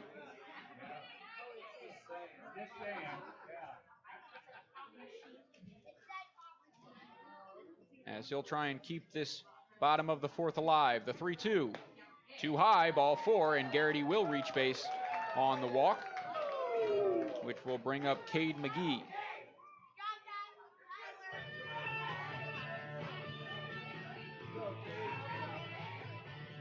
The run scoring on the Smelko RBI single here in this bottom of the 4th inning.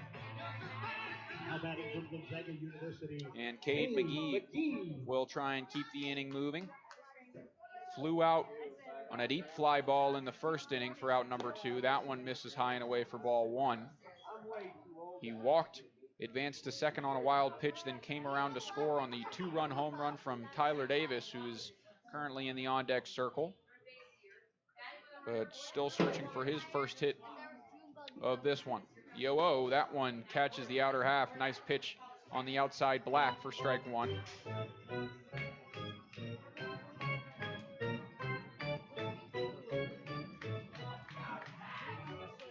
Lefty McGuire comes home. That one misses off the plate, and the count moves to 2-1. A shorter lead off of first base for Garrity. who is 1 for 1 on stolen bases this year. Here comes the 1-1. That one misses high. Back pick to first base. The tag not in time as Garrity dives back in safely. McGuire not even looking at first base in his last 2 pitches home. Usually the pitcher comes set, takes a peek at the runner, and then comes home. But focused on the batter here with 2 outs. This time we'll look to first and pick off. Diving back safely is Garrity. Again, that lefty move, really tough to read. The pitcher, as a lefty, having 45 degrees to move towards the plate, so you can make a little bit of movement forward before coming home. As that one will miss, and that will be ball 4 on Cade McGee. So back-to-back 2-out walks put runners on first and second for the man with the 2-run bomb in this one, Tyler Davis, who's hoping to do the same thing here. 1 for 2, 2 RBIs and the run. And a chance to drive in more with 2 on in front of him. Tyler Davis. McGuire trying to get out of this bottom of the 4th inning. The lefty comes set and will bring home. First pitch misses low, ball 1 on Davis. Freshman at Fresno State. Good blocking ability behind the plate for Davis. Was a talented third baseman in high school as well. As the 1-0, that one misses off the plate for ball 2. And we've seen Davis in his first base role as well, with Michael Felton behind the plate in the Tommyknocker series. He got some time at first base. Some nice defensive plays for him over there. As here's the 2-0. This one shot foul. Teddy Brockstrom fields in front of the Pios dugout, and the count moves to 2-1. The sun's starting to set at Oregon Trail Park Stadium and puts shade on parts of the field, as those of you watching on the YouTube channel can see. Thank you to all of our listeners on the YouTube live stream. As here comes the 2-1 from Quinn McGuire. That one misses low, and the count moves to 3-1. And for all those listening, of course, if you have anything to say, welcome to comment in the live chat section. We can answer some questions, get back to you. It's the fun part of broadcasting on the live feed. You can get those types of comments. Here's the 3-1. That one misses high. 3 straight walks will put Tyler Davis on first base. And that's 3 straight 2-out walks for Quinn McGuire to bring up Dalton Frank to the plate.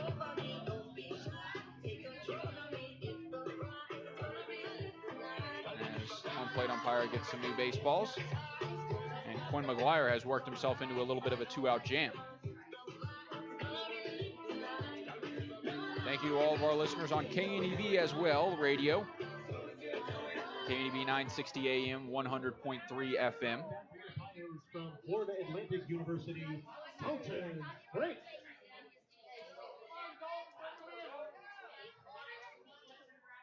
Dalton Frank 0 for 1, struck out, but he also walked and scored a run. This one scoots away from catcher Landon Boyd, but not far enough to advance the runner. The count moves to 1-0. Dalton on the season in 11 games, batting .275. That's 11 hits and 40 at-bats. 7 RBIs for Frank. And 13 runs, which leads the team. Here comes the 1-0 to the shortstop. That one off the plate as well. The count moves to 2-0, and I'm sure that will bring a visit, and it will. A conversation on the mound to come after 3 straight walks and now a 2-0 count here with 2 away.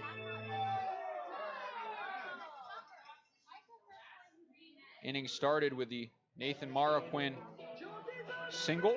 Advanced to second on the wild pitch. Kip Gronholz popped up to first base for out number 1. And then Smelko drove in the right fielder on his RBI single.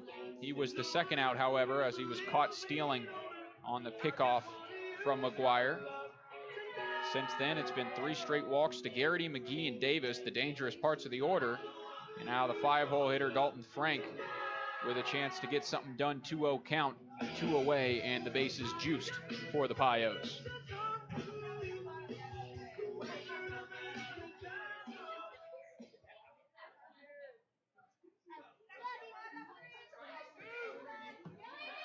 Shortstop Dalton Frank awaits the 2-0 home. This one swung on, and Frank putting everything he could into that one, but tipping it back to the screen for strike 1.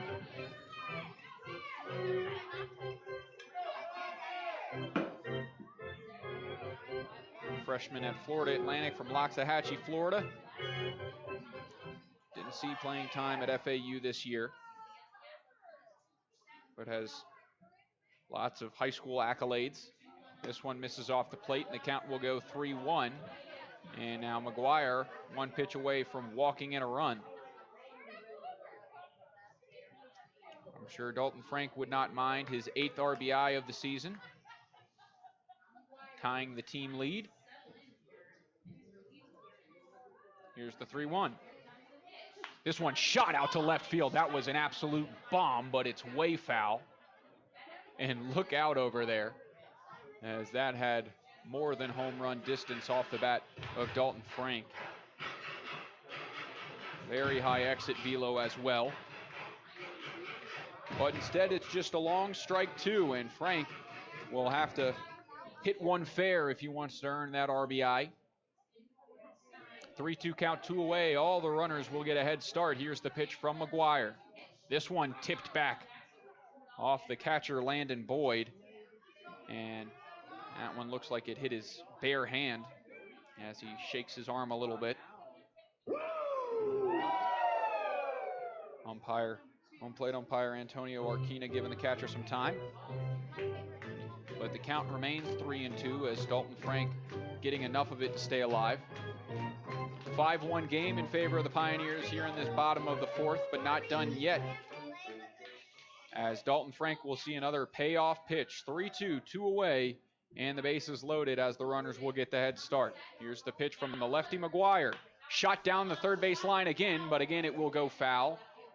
And heads up to all of those kids playing wiffle ball out there in the grass to the left of the left field fence.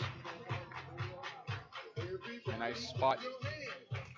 The American Family Insurance lawn seats out there. But those are 2 hard hit balls off the bat of Dalton Frank that he couldn't keep fair. Instead, the count's 3-2, 2 away, and we'll try it again. The pitch home from McGuire. Breaking ball swung on and missed. Quinn McGuire picks up a huge strikeout, and you can see the frustration in Dalton Frank as he hit a couple balls hard enough to earn that RBI, but didn't get it. Instead, we end this bottom of the 4th inning with a 5-1 Pios lead after the RBI single from Eric Smelko put the 1 run on the board this inning. We head to the top of the 5th as you're listening to Pios Baseball on KNEB. Now is the time for side dress application of dry nitrogen for this year's crops. Successful producers know a complete side dress program from Westco will ensure their corn and beets have the nutrients they need to produce top yields. Westco can custom apply your side dress fertilizer with our John Deere row crop dry spreaders and save you time to accomplish other tasks during this busy spring. Let our people and equipment help you apply dry nitrogen at a rate that best fits your goals in operation. Contact a Westco location to schedule your side dress application today. Westco, service, solutions, success. Details do matter, but you need to keep your eyes on the future. Let E&H handle the details. Professionals working side by side with you, offering accounting, tax planning, valuation services, and litigation support, and developing a strategy for the day you leave it all behind. Troy Hilliard, Seth Cobalt, and Lindsay Matthews are the professionals you want on your team. E&H CPAs and Management Consultants PC, 2021 Broadway, Scottsbluff. Innovative, trusted, proven. Hi, I'm Austin Dillon, Fleet Manager at Fremont Ford in Scottsbluff, Nebraska. I encourage all farmers, ranchers, and business owners to get in touch with me if you are looking for a new vehicle. We have specific programs through Ford that can save you a drastic amount of money on your new purchase. It would be my pleasure to discuss these savings with you. There's no better time to purchase a new work truck or personal vehicle than right now. Please get in touch with me by calling the dealership at 308-635-3701. I look forward to helping you on your new purchase. KNEB 960 AM and now on 100.3 FM. Carson Ohl will head back out for his 5th inning of work as he will face 7-8-9 here in this top of the 5th inning. Pios lead 5-1 on the West Coast scoreboard. Leading off will be Preston Joy, who lined out to first base. A nice play by Brian Webb, which got the first out of the 3rd inning. Top of the 5th for the Horseheads from Georgia State University, Preston Joy. Joy, the freshman at Georgia State, swings at this one and pops it high onto the infield. Dalton Frank gets under it, has a long way to readjust after the wind blows it a little bit, but he'll pull it in for out number 1 on the first pitch of the top of the 5th.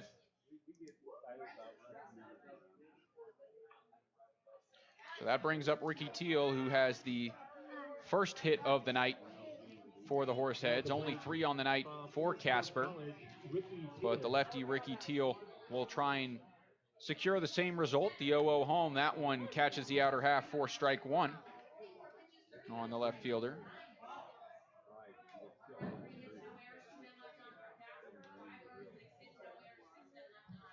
Here's the 0-1. This one now shot out to left field on a line. Long way to go for the left fielder. He'll catch it on the run. Strong play by J.T. Walden as he pulls it in just shy of the warning track. And solid contact off the bat of Ricky Teal, but it's pulled in for out number 2.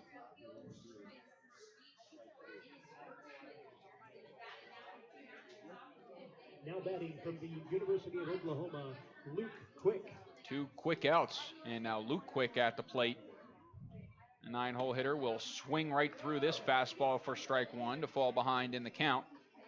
After J.T. Walden, who we've seen in center field and left field throughout the year, mostly in center, but making a nice play in the left field area tonight. That one swung on and missed, and Quick will fall behind 0-2.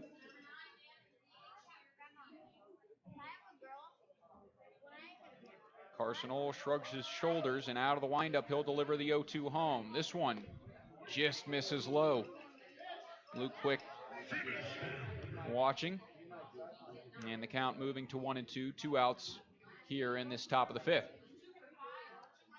Carson Ohl shaking off a couple of signs before he gets one that he likes, and he'll bring this one home, just dropping too low to even the count at 2-2 on Luke Quick. This at-bat lasting longer than the first 2 at-bats of the inning. Preston Joy popping out and Ricky Teal flying out. As here comes the 2-2. Just missing high. And after falling behind 0-2, Luke Quick has worked the count full. –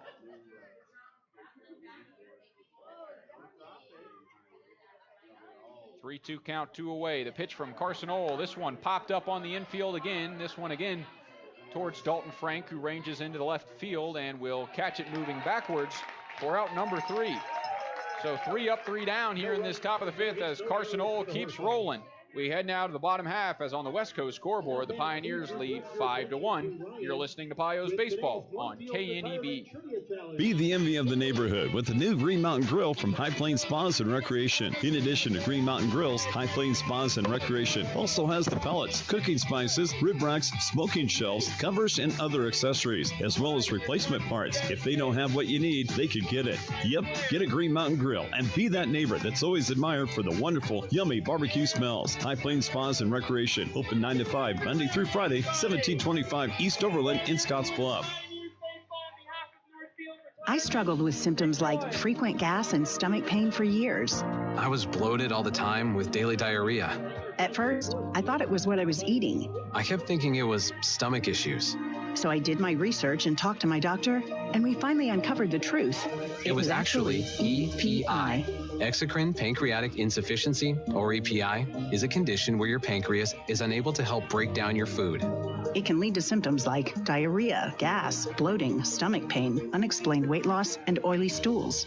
And EPI symptoms can be confused with those of other common digestive conditions like irritable bowel syndrome, Crohn's, and celiac disease. So getting to the right diagnosis meant being more open with my doctor about the severity of my symptoms and how often they were happening. But there's good news.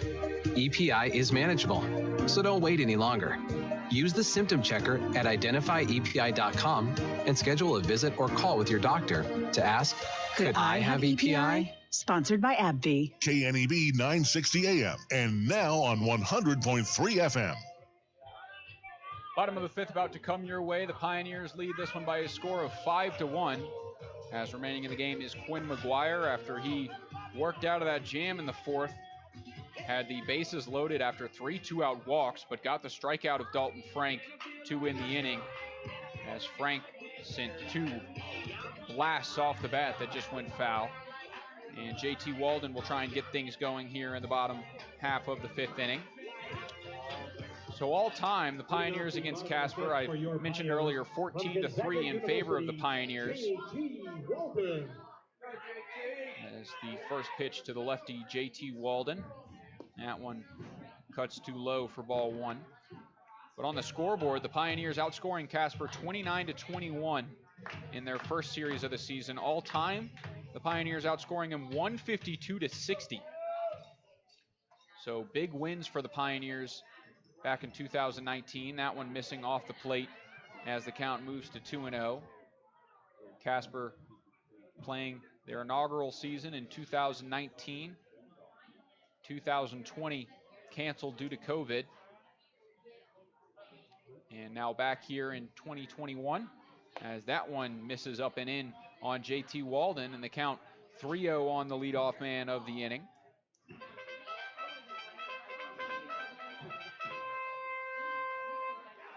Count on JT Walden. Tall lefty awaits the next pitch.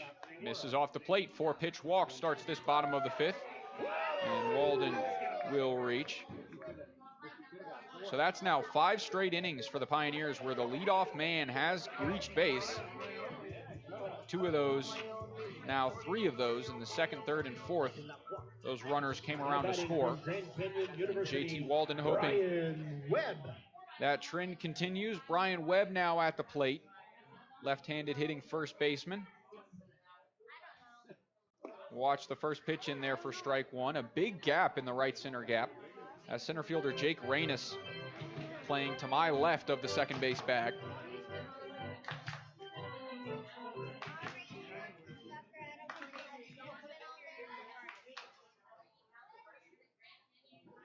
Here comes the 0-1.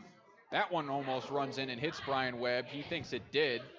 About to throw his bat towards the dugout, but home plate umpire Antonio Arquina said he didn't see it. And so the count at 1-1. Now third base coach and head coach Antonio Garcia asking for help. And we'll see if this changes anything. I don't know if the field umpire Paul Sedicase has any better view of whether that hit the batter. And that will be the ruling.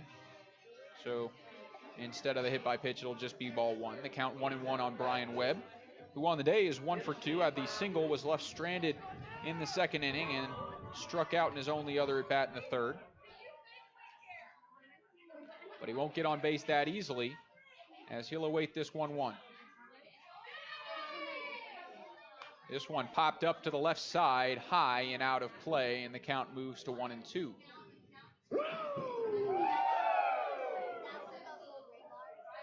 Still nobody out in this bottom of the first inning. First game of the series between Casper and Western Nebraska. Walden a short lead on first base. The 1-2 home, way off the plate and gets away from catcher Boyd, allowing Walden to scoot up to second. On yet another wild pitch for the Horseheads in this one. And a 2-2 count with a runner in scoring position now for Brian Webb.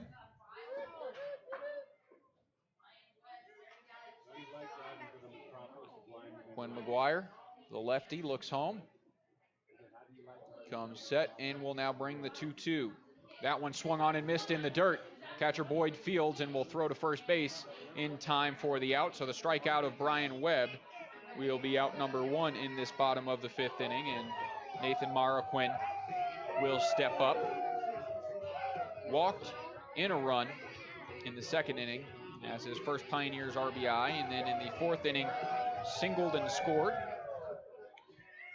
So not a bad start to his Pioneers career. As we'll see if he can add to it. 1 out, Walden on second base. And another lefty-lefty matchup between McGuire and Marroquin. That one missing low and inside. Ball 1 on the right fielder.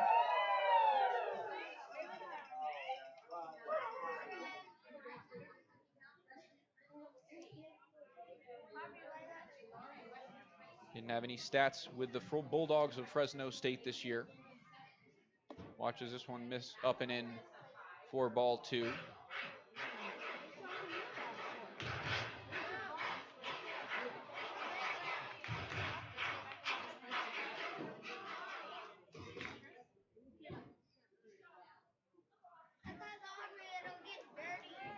(2-0) count, the pitch home. That one framed in well.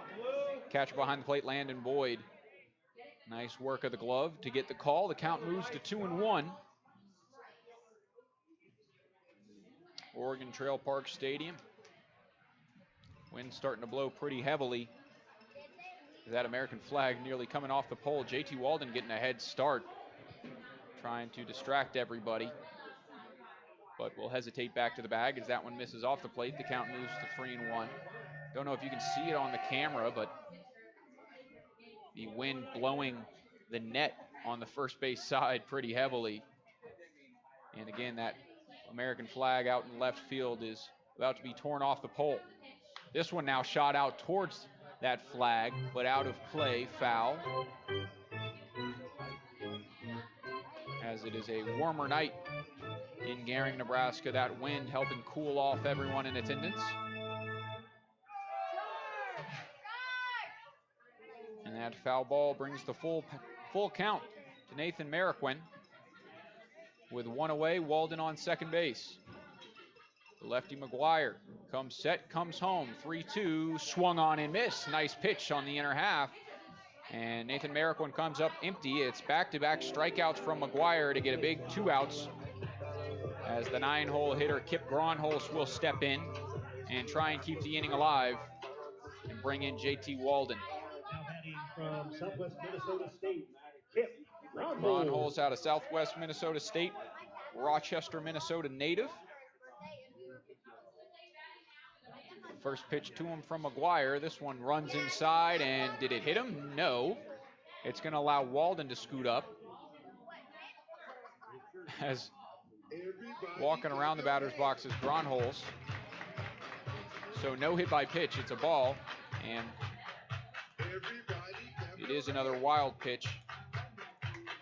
The second of the inning to move Walden up to third base. And the count 1-0 on Gronholz, who was a 3-year letter winner in baseball and football, all conference as a senior, where he batted .437. He swings through this one to even the count at 1-1. Started off his career at Southwest Minnesota State in 2019 with a .212 average in 25 appearances. Picked that up in 2020, the 9 games he played, as this one's popped up out of play, 4 strike 2. Had a .455 average through his 9 starts, .514 on base percentage, accompanied by 5 RBIs and 8 runs before the season was cut short due to COVID. And then in the 2021 season, 34 games played, 33 starts with a .338 on base and 17 RBIs. He shoots this one towards short, fielded on the run by Hirado, and the throw in time for out number 3. So after the leadoff walk, Quinn McGuire bounces back with back-to-back strikeouts and then the ground out to get Gronholz. And we head now to the top of the 6th inning. The Pioneers still in front by a score of 5-1. You're listening to Pios Baseball on KNEB. Embroidery. Scottsbluff's screen printing and embroidery. We love embroidery. And now that we have a new machine, we love it even more. Stop in today and let Nikki show off your logo. With our new state-of-the-art machine, we can make any logo or design look amazing. And for a limited time, we are offering free setup fees for any new logo with a minimum of 12 items ordered. Stop in today and let us show off you. Come see us today at Scottsbluff Screen Printing and Embroidery, 1813 Broadway, downtown Scottsbluff. Katie, remember the day you made me the happiest man alive? I asked if you wanted to live to the fullest, to wake up every morning savoring potato olays, fluffy scrambled eggs, and breakfast burritos from Taco John's, and you said, "Get your hands off my burrito." Oh, Katie, I love when you whisper sweet nothings. Wake up and go with bigger, bolder, better breakfast, only at Taco John's. Drive-thru open at 6 a.m., dining room open at 8. Taco John's, with locations in Scottsbluff, Gearing, and Bridgeport.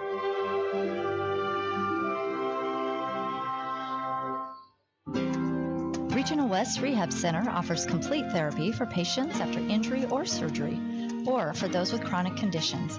We use a team approach, keeping in contact with physicians, nurses, caseworkers, and other therapists for a seamless level of care. Because we're a full-service rehab center, we provide coordinated care, which means our patients can receive multiple therapies during each visit. Call 308-630-1355 to schedule an appointment. Regional West Rehab Center. KNEB 960 AM and now on 100.3 FM. Carson Ohl again will head back out. This time it's the top of the 6th inning as he will try and work past his longest start of the year, the 5-inning win he got against the Badlands Big Sticks. Leading off the top of the 6th from Yakima Valley College, Hank Dunn. As the top of the order in Hank Dunn will lead it off. First pitch swinging, he fouls this one out of play for strike one. A lot of talk of shampoo in the live stream comments. Gotta love it. If you want to join the conversation, you're listening on the radio. You can watch on the YouTube stream, Western Nebraska Pioneers, as this one swung right through, and Hank Dunn falling behind 0-2.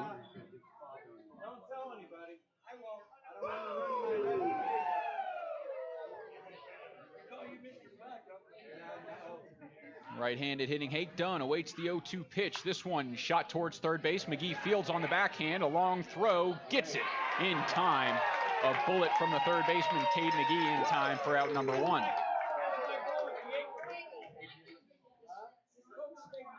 A nice play by the third baseman, Cade McGee. Now coming to bat again tonight. As that one skipped over the third base bag, and he was nearly in foul territory throwing that one across the infield, but it was in time for out number one. That brings up the K-man tonight, Jake Reynes, who shoots this one towards short. It's Dalton Frank's turn. He fields on the run, the throw. A nice play over there at first base as Brian Webb stretches out and makes the play. So back-to-back outs.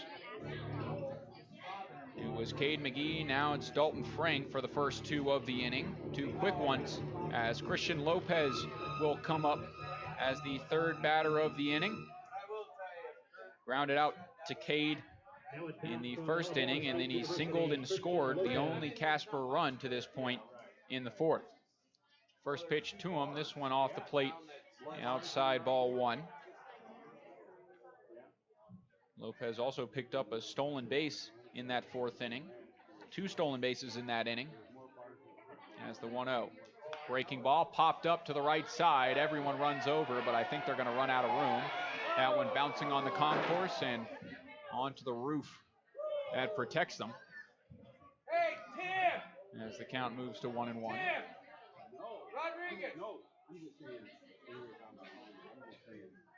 1-1 count, two away. As the Pioneers lead 5-1 in this one. 6 hits for the Pios compared to Casper's 3. The 1-1 swung on and missed. High fastball that Lopez couldn't catch up to. And Ohl ahead, 1-2. The righty Winds and delivers the 1-2. This one in the dirt outside, blocked by Davis, and the count evens up at 2 apiece. 2 away on this gorgeous night in Gehring, Nebraska.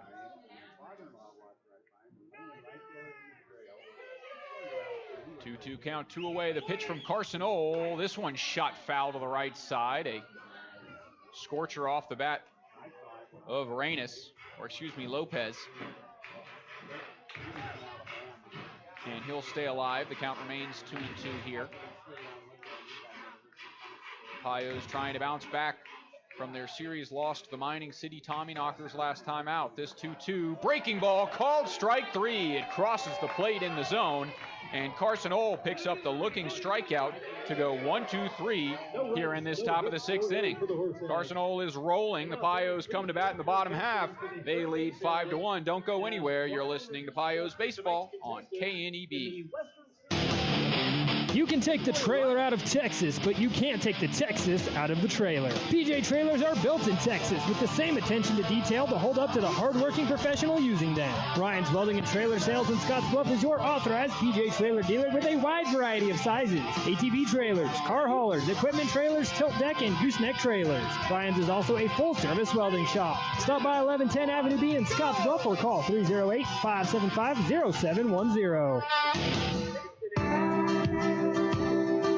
Wonderful, warmer weather, sunshine, and blue skies bring new life, growth, and so much beauty along with it. Get out and make new memories this summer. Enjoy the great outdoor activities available to us right outside our back door, including walking, biking, hiking, running, fishing, camping, and more. Take time this summer to enjoy all the good life has to offer in the Panhandle of Nebraska. And remember to wear sunscreen. This message is brought to you by Prime Metal Products. Oh, that's the sound of someone at Papa Murphy's using fresh ingredients to make your pizza. And this is the sweet sound of your oven timer telling you that your home-baked Papa Murphy's pizza is done. Because at Papa Murphy's, we believe that Tuesday deserves something different, like your new way of telling your family pizza is ready. Come and get it! Okay. Every Tuesday, get any large pizza for just $10. Papa Murphy's. Change the way you pizza. KNEB 960 AM and now on 100.3 FM. New pitcher into the game for the Casper Horseheads. It's number 10, Cade Kazmersky, the 6'3" right-hander out of Yakima Valley Junior College, placing teammate at Yakima Junior College, Quinn McGuire, who finishes with 2 innings of work, allowing 1 earned run, working out of the bases loaded jam in the 4th. And he also picked up 3 strikeouts.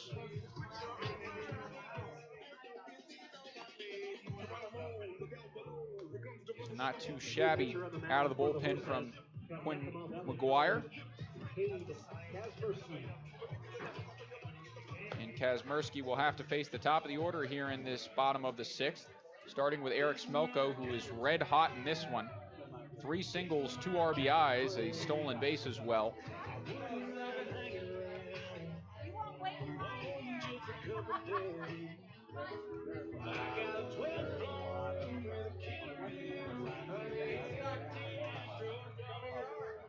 And Smelko, the switch hitter, will bat lefty against the right-hander Kazmersky. First pitch home to him, that one up and in, ball 1. And that's how this bottom of the 6th will start. West Coast scoreboard. Pios lead 5-1. That's West Coast Service Solutions success. Here's the 1-0. That one catches the top of the zone to even the count at 1-1.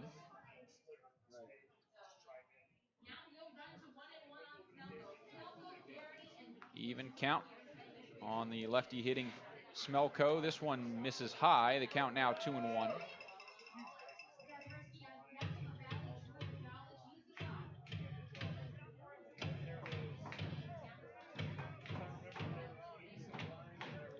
2-1 count from the righty. This one swung on and shot towards first base. First baseman Jake Baker Fields flips to first. Close play, but Smelko out by about half a step, as having to cover was new pitcher Cade Kazmersky. And they do get the out in time. First time they've gotten Smelko today for out number 1.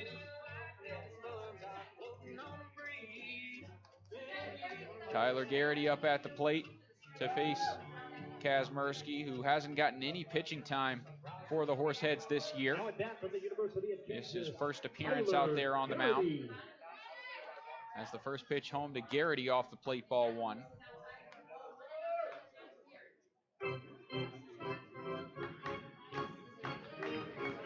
Tyler Garrity entering into today at a .478 average. As the 1-0 home swung on and missed, which will even the count at 1-1. But today struck out looking, grounded into a double play, and has walked in his 3 plate appearances, trying to pick up a hit here as the 1-1 home from the tall righty. This one popped up to the right side out of play, and the count will go 1-2.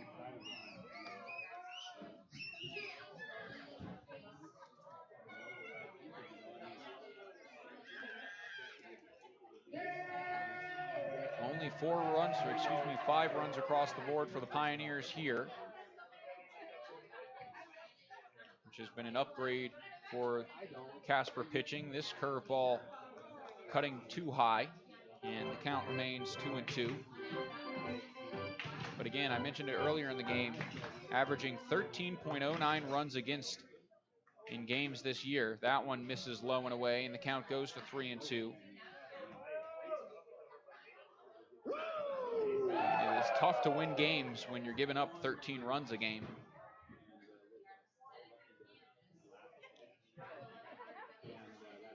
As the 3-2 home, this one swung on and popped out to shallow right field. Long way to go for the first baseman, Jake Baker, but he'll catch it in foul territory for out number 2.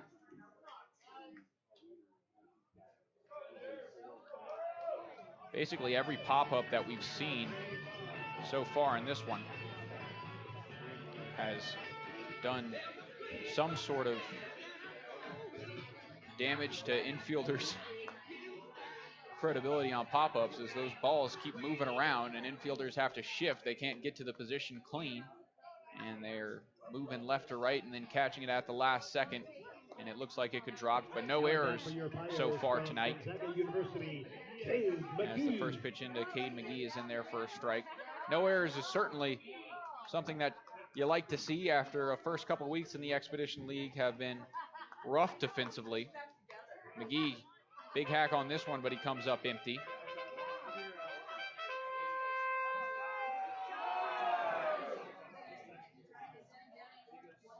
Down on the count, 0-2. Out of the windup, Cade Kazmersky delivers the 0-2. That one misses high and away. The Pioneers having 8 errors in one game earlier this year against Pierre. And trying to find that defensive rhythm. The 1-2, this one sent out into center field. A high fly ball. The center fielder can't find it initially, but eventually will get under it. That's Jake Reynes for out number 3. So Cade Kazmersky comes in and goes 1-2-3 in this bottom of the 6th inning. We head to the top of the 7th as the Pioneers lead on the West Coast scoreboard 5-1. You're listening to Pios Baseball on KNEV. Stay with us. Hi, this is Larry from Russell's Automotive. It's time for the annual summer oil change special. Right now, get $10 off a full-service oil change, which includes filter, up to 5 quarts of oil, and a 27-point inspection. Get your vehicle ready for your summer vacation. Come and take advantage of our $24.95 conventional oil change or $59.95 full synthetic oil change at Russell's Automotive. Let Russell's Automotive make your summer travel safe and enjoyable. Call 635-4065 or stop by at 112 West 27th Street in Scottsbluff. Michael is high-fiving random strangers. I got free Runza. Download the Runza mobile app and already earn rewards. I never win anything. This is crazy. Well, everyone wins with Runza rewards. Oh, that's good. You should be like a spokesperson for Runza. Yeah, that's kind of what I'm doing here. Watch this. Download the Runza mobile app to order ahead, find a Runza, and yes, start getting rewards today. Whoa. Because from the way we make it to the way it makes you feel, Runza makes it all better. Hi, I'm Kathy Birch from Van Newkirk Real Estate. Van Newkirk Real Estate is more than a realtor. We're your helping hand of knowledge when it comes to the investment you'll make buying that perfect home. We help you discover what's right for you and your financial situation. Whether you need commercial, residential, farm property, no one will compare to the service we're about to give you. Call one of our agents today at 632-8700 for the best real estate help possible. And we're happy to show you that service is what we sell. KNEB 960 AM and now on 100.3 FM. Back now for this top of the 7th inning, and Carson Ohl still in the game. The longest a pitcher has gone this year for the Pioneers. And if anyone deserves it, it's Carson, who's had one heck of a day so far in this one. Only allowed the 1 run on 3 hits. And 6 Ks for Carson Ohl as the first pitch home is swung on and missed, and Jake Baker comes up empty on this one. He has one of those 3 hits on a single in the 4th inning. That moved Christian Lopez up to third base to be driven in on the fielder's choice as that one misses high and away, and the count evens at 1-1.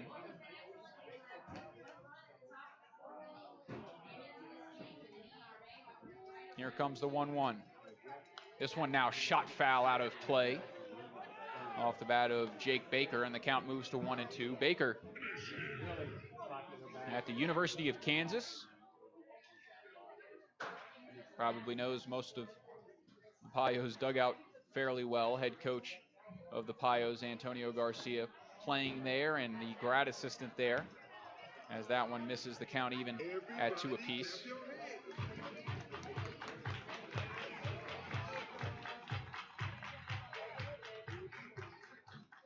This one runs up and in on Baker, and the count will run full 3-2 here with nobody out in this top of the 7th inning. As the 3-2 pitch home, this one shot towards second and gets into the outfield grass. A base hit by Jake Baker leads off this top of the 7th inning. That's the first leadoff man to reach for the Horseheads in this game, as Carson Ohl has done a great job of starting innings hot, but he'll have to work from behind with Baker on first base and nobody out for the 5, 6, 7 in the order. That's the second hit of the night for Jake Baker, who's kind of been a terror for the Pioneers in the 2 series. 4 runs, 3 RBIs for Baker in the first series. As this one will cross the zone, and the count will go 0-1 on Eric Arado, who has the lone RBI for the Horseheads in this one on the fielder's choice in the 4th. He also stole second base before that inning concluded. Righty Ohl looks home, delivers. The runner takes off. This one off the plate. Davis sends this one, but nice backup by second baseman Kip Gronholz before that one goes into the outfield grass. That was a good pitch to run on for Baker. It was an off speed, and Davis couldn't get it cleanly out of his glove, allowing Baker to move into scoring position. 1-1 count, still nobody out in this top of the 7th inning. As here comes the 1-1 home. Misses inside, the count 2-1. Some action in the Pios bullpen.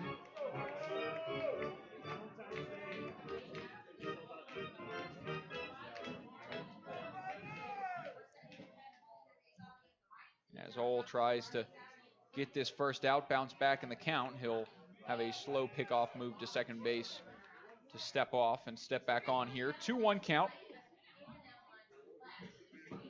on the lefty Eric Arado. So many lefties between these 2 lineups, as now time is called. And again, we'll have a quick break before play will resume. Carson Ohl looks to second, looks home, and delivers this 2-1. This one swung on and shot down the third base line, foul out of play.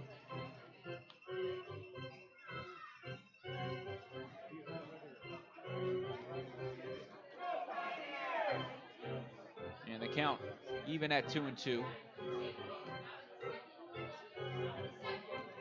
see a flurry of kids running to try and get that foul ball.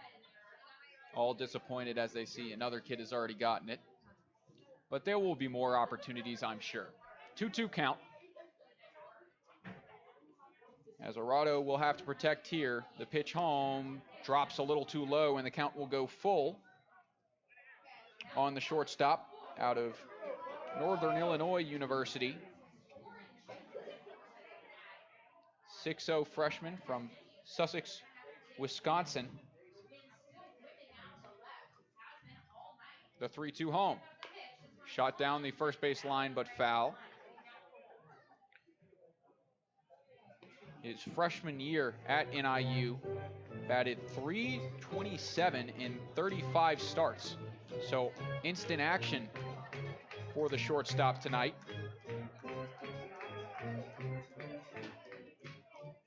Ended with 11 RBIs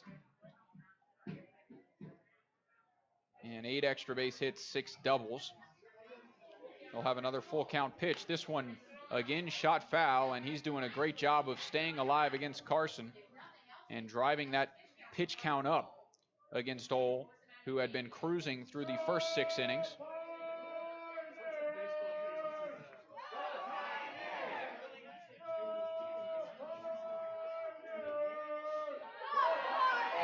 Chant breaks out here at Oregon Trail Park Stadium as the Pios faithful support the man on the mound. The 3-2 shot towards first base again. This time it will stay fair.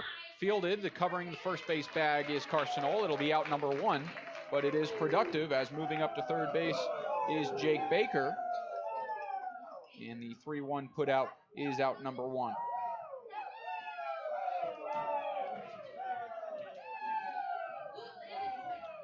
One away here as Landon Boyd up at the plate. He has struck out and popped out in his 2 at-bats tonight, but has a chance to drive in a run here as the corner's in for the Pioneers. Middle infield back as they'll try and gun down the run at the plate.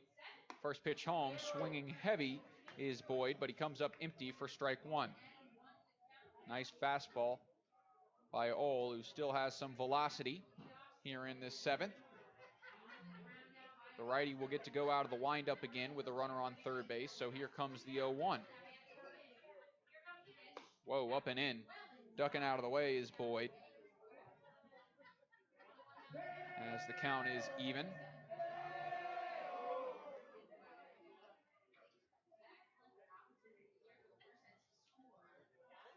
Boyd, a switch hitter from Parker, Colorado, watches this one catch the zone, and the count moves to 1-2. Shares his switch hitting abilities with Eric Smelko. As Ole shakes off a sign and will bring the 1-2 home. This one shot foul back to the screen, but Smelko switch hitting as well, also switch fielding. We saw in the Mining City Tommyknockers series, if you were listening with us on KNEB, Smelko started one of the games in left field playing left-handed and then had to move to second base after a pitching change and switch gloves and played right-handed and then started at second base in the finale. So impressive as this one shot towards second base. It'll score the run, but the throw on to first is out number 2.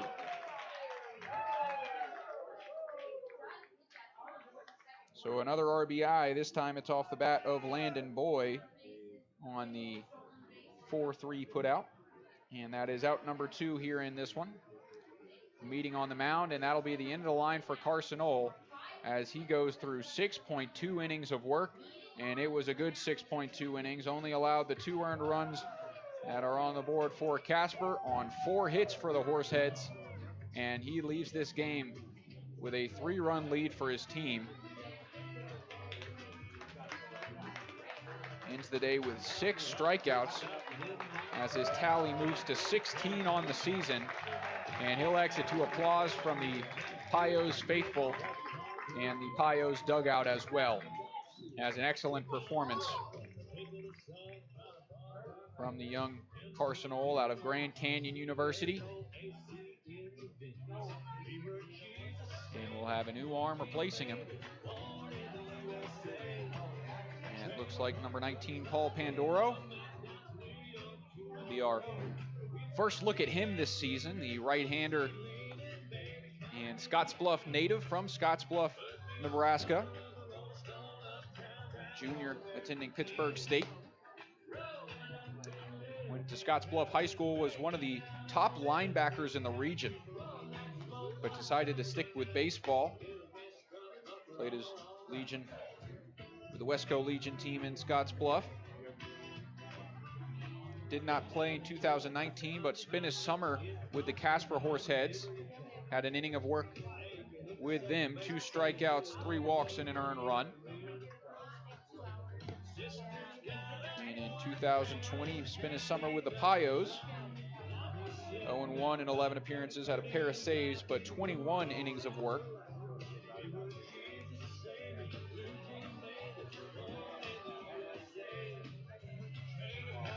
And now playing with the Pios again here in 2021. Trying to replace Carson Ohl, who had, again, a stellar outing in this one.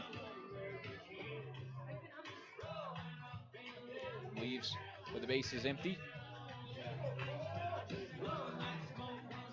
And making it easy as Pandoro only has to get the 1 to escape this top of the 7th. From Western Nebraska Community College, Paul Pandoro.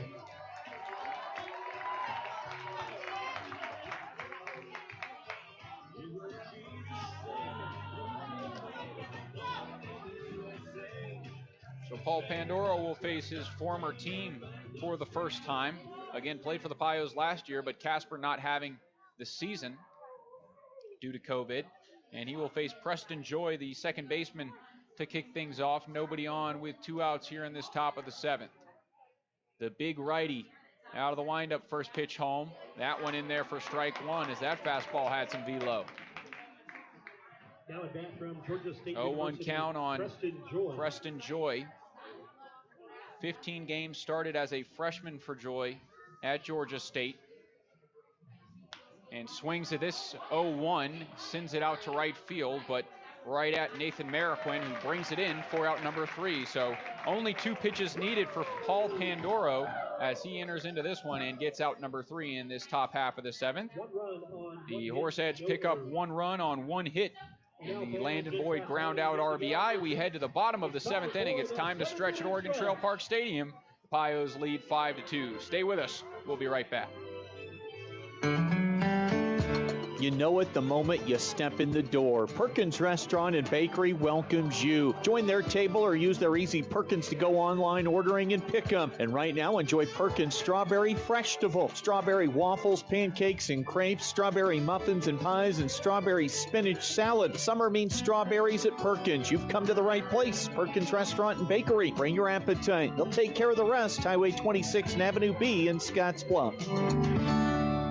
Fun facts about owning your own hot tub, courtesy of High Plains Spas and Recreation. Relaxing in your spa before bed helps soothe your aches and pains, allowing for a deeper, more rewarding sleep. Hot Spring Spas offers features like entertainment systems with Bluetooth capability, waterfalls, LED lighting, volcano jets, and more. Yes, sleeping like a baby is just one great reason, but there's plenty more. Stay tuned or stop into High Plains Spas and Recreation, where they sell fun. Open 9 to 5 Monday through Friday, 1725 East Oberlin, Scottsbluff. Have you been waiting for better coverage and service? Well, that's exactly what you get when you join Viera Wireless, the better local and national network. For a limited time, get up to $1,000 off when you trade in your phone and upgrade to one of the latest models like the iPhone 12 series. Plus, we'll give you $200 more when you port in your number. No activation or hidden fees. Learn more at your local Viera Wireless store or at viero.com today. KNEB 960 AM and now on 100.3 FM. Bottom of the 7th, Cade Kazmersky stays in the game for the Horseheads, as the 1 run in the top half cuts the deficit to 3. A throw down from the man behind the plate, Landon Boyd, into center field. And Tyler Davis will lead us off here in this bottom of the 7th, walking up to some Post Malone. He's 1 for 2 on the day. Grounded out in his first at bat and then had the big 2-run home run in the 3rd. He walked in the fourth, but was left stranded at first base.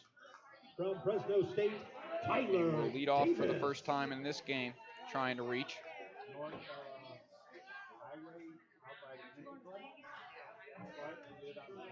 The tall righty out of the windup, Kazmersky will bring home. Now one missing, high and away, ball one. Kazmersky going over the head on the windup. Kind of old school way of pitching out of the windup. You don't see it too much too often. The 1-0. Whoa, that curveball slipped out of the hands, and that one sailed over Davis's head into the backstop for ball two.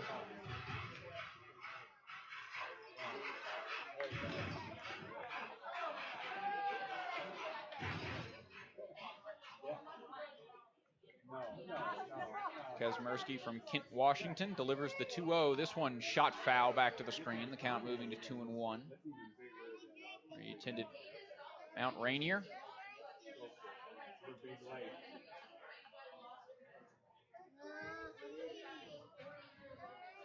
Goes to Yakima Valley Community College. Pioneers have a few of those players on the roster as well, expected to come in sooner rather than later. Here's the 2-1. Swung on and missed. Davis comes up empty on the big fastball to even the count at 2-2. Jaden Thomas, the Pearl City, Hawaii native, playing at Yakima Valley Community College. He will be on the Pios roster in the coming days. Here's the 2-2. Off the plate, ball three. Kellen Rutz, another teammate.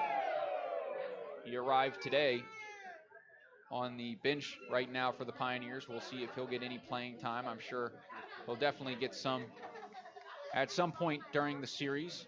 Here's the 3-2 to Davis. This one swung on and popped foul behind the plate. And Davis will stay alive. Dollar blowout at the concession stand on hamburgers, hot dogs, and brats.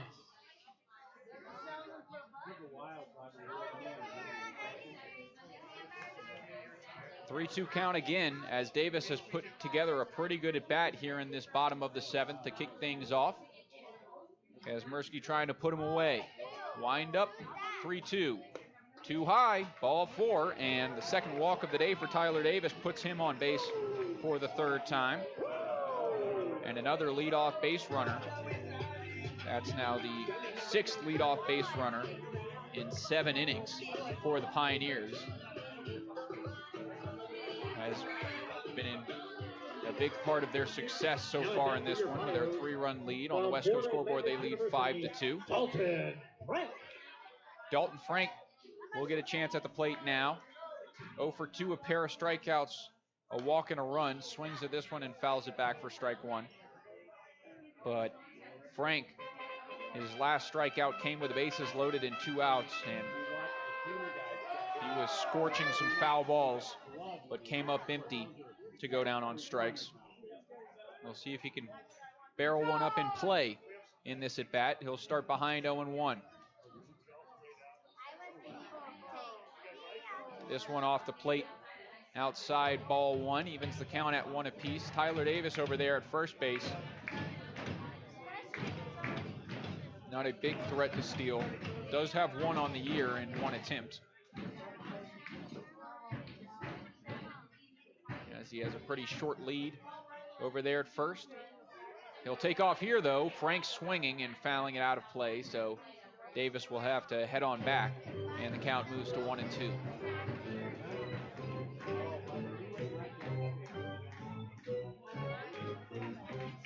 Dalton Frank again leading the team in runs with 13 of them. Also has 7 RBIs, which is second on the team. The count 1-2. Davis leads off first. The pitch home. This one sent out into center field and deep. The center fielder will take a couple steps back, lose the ball, and then find it again and make the catch out there in center field for out number 1.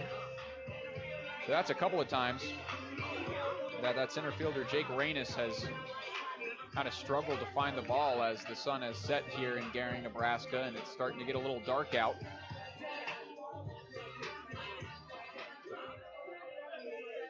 but he ends up reeling it in. That'll send Davis back to first base with one out. JT Walden at the dish now. He's got a pair of walks on the day and a run. Still looking for his first hit of the night, however.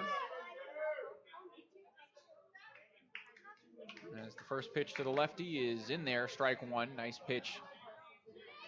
Stayed on the inner half. Pios with the red stirrups today. Seeing Casper with their orange stirrups.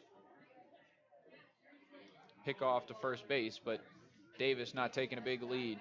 Surprised to see him go in that last at bat, as he has taken maybe a two-step lead off of first base.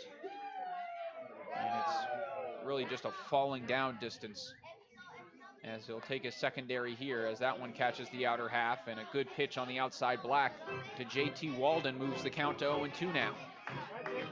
One out, bottom seven. Pios lead the Casper Horseheads 5-2. Runner on first base is Tyler Davis, and JT Walden will have to protect. 0-2 count. Kazmersky comes set, comes home, and this one shot out into right field for a base hit. Davis is going to round second, head for third. The throw into second base. Cutoff is now thrown away. That's going to move Walden up to first base as it's into the dugout, and it's going to allow the run to score. And Walden to move up to third. So heads up base running from Tyler Davis to force the throw, which got away. And that'll put a runner on third base, and the run scores. It's now 6-2 in favor of the Pios. There's going to be a conversation between the umpires. Head coach currently of the Casper Horseheads, Kyle Pearson. And it'll be a conversation between the two umpires.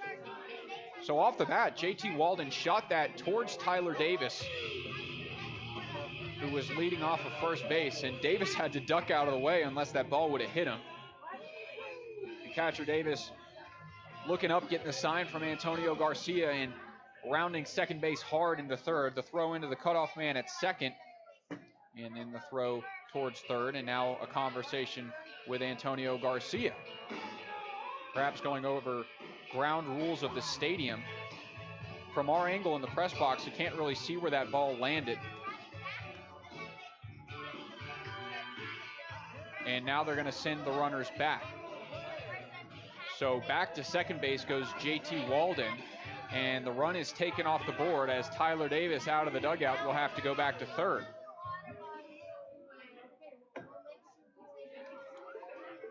So I'll have to talk with Coach after the game and see what happened there, but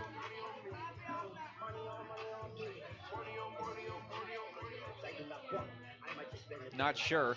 Instead, one out and the two runners in scoring position. Brian Webb will have to try and drive them in. Now at the plate from Grand Canyon University, Brian Webb.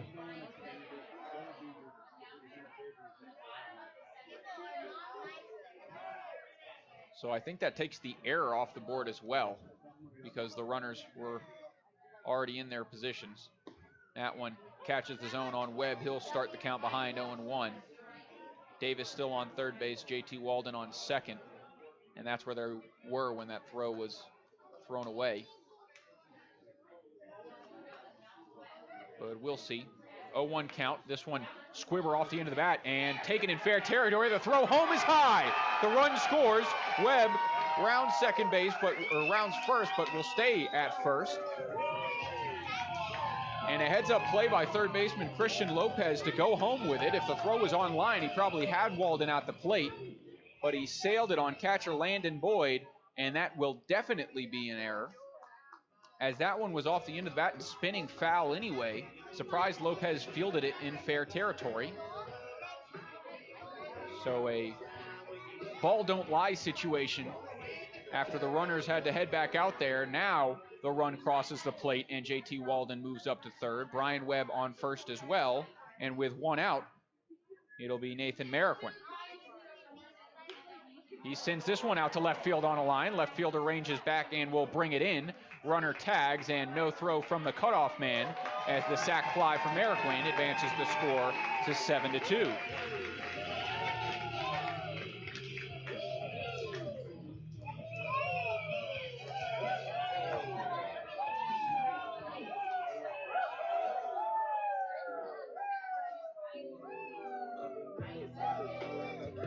So a lot of catching up for me to do in this scorebook. Brian Webb remains at first base. Now batting from Southwest Minnesota State, Kip Gromholz. E5. Pitch to Kip Gromholz, misses for ball 1.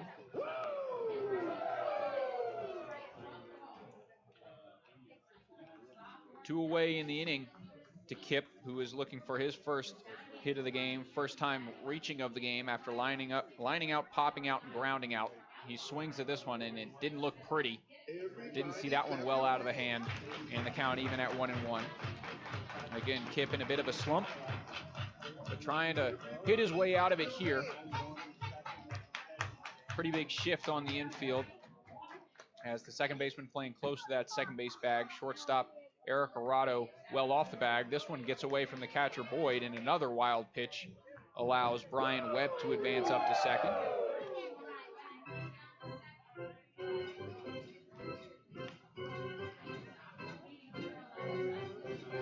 Pios 6 outs away from closing out game 1 against the Horseheads, but still batting here, trying to add even more insurance. 2-1 count, 2 away to the second baseman tonight, Kip Gromholz. 2-1. This one shot towards third. It'll go foul, though, and the count will even at 2 apiece. Kip going no batting gloves. Not the only one on the team. On deck man Eric Smelko not wearing any either. I'll have to keep track of who all does and doesn't, because it seems like there are more on this team that opt to go barehanded than usual.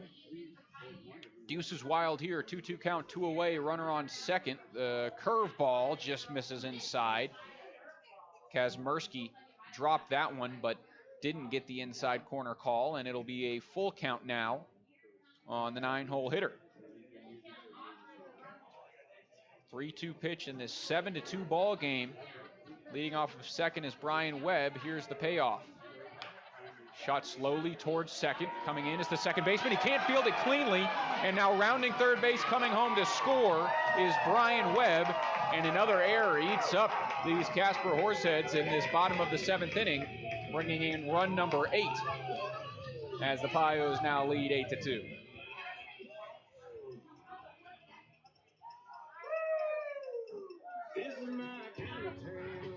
Kip Gromholz busting it out of the box. The slow roller probably would have been a close play at first base regardless. But definitely no shot. After second baseman Preston Choi booted that one. Eric Smelko, the leadoff man, will hit again here. First pitch home to him. That one misses low and in, ball 1. 3 runs across the plate this inning, the most in an inning so far for the Pios. They had 2 in the second, 2 in the third, 1 in the fourth, and now the 3 here in bottom 7. Here's the 1-0. This one swung on and popped foul. A high pitch that Smelko had to tomahawk, so to speak. And the count evens at 1-1.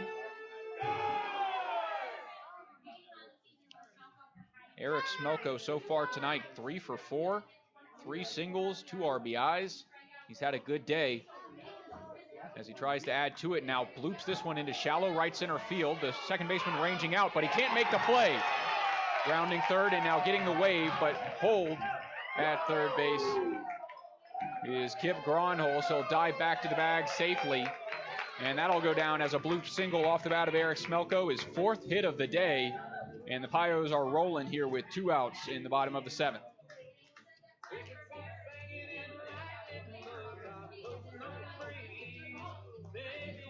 Kazmersky had a really good 6th inning, 1-2-3 coming into the game, and has struggled in this 7th. It started out with a Tyler Davis walk, a deep fly out to center off the bat of Dalton Frank, then an error allowed JT Walden to reach. Or a single allowed JT Walden to reach, an error allowed Brian Webb to reach, followed by a sac fly and RBI from Merriquin, an error allowing Gromholz to reach, And now the single to Smelko as a 1-0 count on the DH Tyler Garrity. Kazmersky comes home. That one getting the call, a late call by home plate umpire Antonio Arquina, but it is a strike. The count even at 1 apiece. As Smelko leads off at first base, already has 1 stolen base on the night, was also caught stealing on a pickoff move from a lefty. It was Quinn McGuire, as this one's now shot towards short. The shortstop can't field it cleanly, flips to second, but still in time. Nice recovery by Eric Arado, as that one could not be fielded cleanly. The run does not score, as it is a force out at second. And that wraps up this 7th. So 3 runs cross the plate for the Pioneers as they advance the score on the West Coast scoreboard to 8-2. We head to the top of the 8th inning. The Pios 6 outs away from victory in Game 1. You're listening to Pios Baseball on KNEB. Behind every farm and ranch is a family. At J.G. Elliott Insurance Center, we treat all our clients like family. I'm Lex Larson, farm and ranch insurance producer. Together, we will work side by side to get to know you and your operation. We can provide comprehensive coverage for your farm, ranch, machinery, livestock, and so much more. The right insurance can help protect your family, your future, and keep your operation in every season. Give me a call at 308-635-2023 or stop by our office in Scottsbluff. J.G. Elliott Insurance Center, a Platte Valley company. Recent moisture has weeds off to a great start in area corn and beet fields. Studies show early weed pressure is one of the greatest detriments to yield in all growing crops. Protect your investment by contacting Westco and developing a weed control program that best fits your operation. Your Westco sales agronomist will help you determine the best options for your crop and set up timely application. Westco has the products, the equipment, and the knowledge to meet your crop needs. Call one of our 6 locations in the Nebraska area today. Westco, service, solutions, success. Imagine internet Wi-Fi that works, no matter how many people are connected or where you are in your home. Now, you don't have to imagine. The Allo Blast is here. With the latest Wi-Fi 6 technology, the Allo Blast makes your internet Wi-Fi go further, faster, and more reliable. Give your Wi-Fi a blast. Visit allofiber.com/blast to switch today. KNEB 960 AM and now on 100.3 FM. For more than 125 years, Wells Fargo Advisors has created wealth management and investment strategies aimed at achieving our clients' personal financial goals. Call Ryan Windhorst at 632-7561. Together, we'll go far. Wells Fargo, one of our sponsors.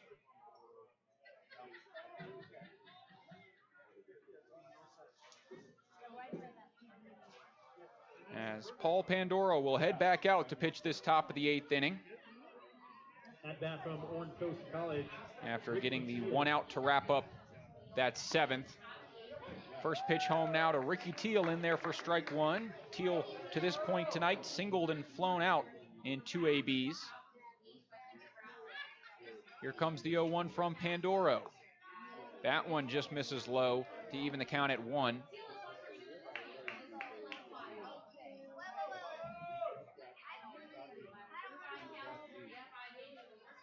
Here comes the 1-1.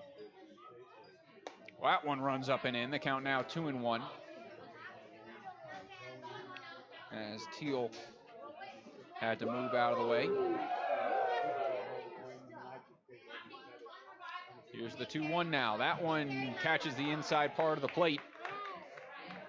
Moving out of the way was Teal, but he didn't get the call. And that evens the count at 2 apiece on the left-handed hitting left fielder. Pandoro, 2-2 home. Hit slowly towards second base, fielded, and Gronholz flips to first base for out number 1.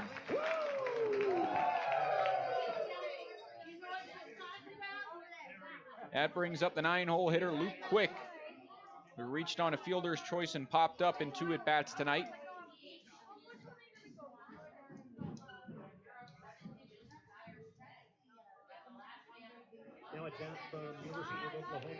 First pitch home, that one catches the outer half, strike 1. That's a nice frame job behind the plate by Tyler Davis, as that one looked like it could have moved off the plate and been a ball.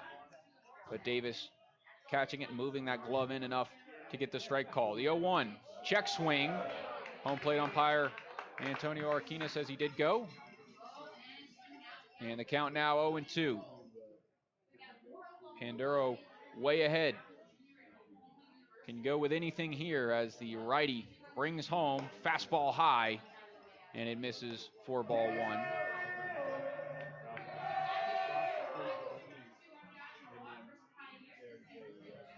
One-two count from the big righty. Here it comes.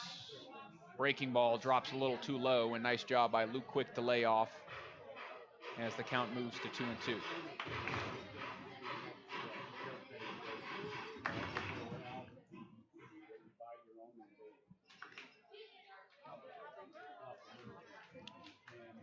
Two pitch home. Swung on and missed Panduro's fastball, and Quick couldn't catch up. He goes down on strikes, and the second out of the inning brings up the top of the order, and Hank Dunn, the right fielder tonight, who is 0 for 3, a pair of strikeouts.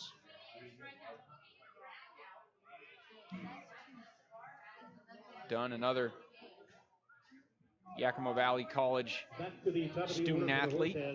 Now batting for the Yakima Valley College, Hank Dunn. Trying to find his first hit or first trip to the bases as the 0-0 to him is swung on and missed. Nice pitch there. And the count moves to 0-1.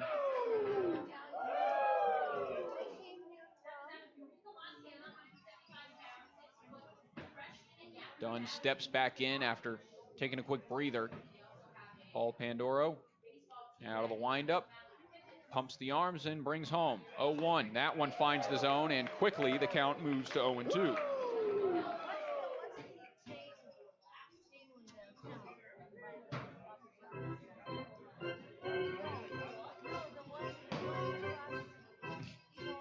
Might be a bit of gamesmanship by Hank Dunn as he finally steps back into the box. The pitch home from Paul Panduro misses high. The count moves to 1-2. But sometimes, as a batter, you got to do whatever you got to do to get the pitcher out of their rhythm. And if that's take your time before stepping back in, maybe that's the case. Panduro still ahead in the count 1-2. He'll bring home. Swung on and missed. Nice breaking ball. And the back-to-back strikeouts wrap up this top of the 8th inning as Panduro is following up Carson Ohl's stellar performance with a pretty good performance of his own. We head to the bottom of the 8th inning as the Pios come to bat. You're listening to Western Nebraska Pioneers Baseball on KNEB. At Monument Physical Therapy, their purpose is to find the root of your problem, not to chase your symptoms. Disc and nerve pain, sports and work injuries, musculoskeletal disorders, and dizziness or balance issues are all very common, but you don't need to live with them. Monument Physical Therapy uses the most current, evidence-based, and board-certified orthopedic standards of care. Don't let months go by before getting to the source of your pain. Call them today at 308-633-5361 or visit them on Facebook. Cahoy Pump Service would like to announce the opening of their offices in Gering, Nebraska and Cheyenne, Wyoming. Cahoy Pump Service has been engaged in well water industry for over 100 years. Cahoy Pump Service specializes in all groundwater applications, including drilling, line shaft turbine pumps, submersibles, and all surface water ditch pumps. Cahoy Pump Service can provide pump efficiency reports, maintenance tests, and they have a downhole inspection camera. Stop in to see their full inventory on 10th Street in Gering or call 308-633-6554. Remember, when quality counts, count on Cahoy. Katie, remember the day you made me the happiest man alive? I asked if you wanted to live to the fullest, to wake up every morning savoring potato olays, fluffy scrambled eggs, and breakfast burritos from Taco John's, and you said, "Get your hands off my burrito." Oh, Katie, I love when you whisper sweet nothings. Wake up and go with bigger, bolder, better breakfast, only at Taco John's. Drive-thru open at 6 a.m., dining room open at 8. Taco John's, with locations in Scottsbluff, Gering, and Bridgeport.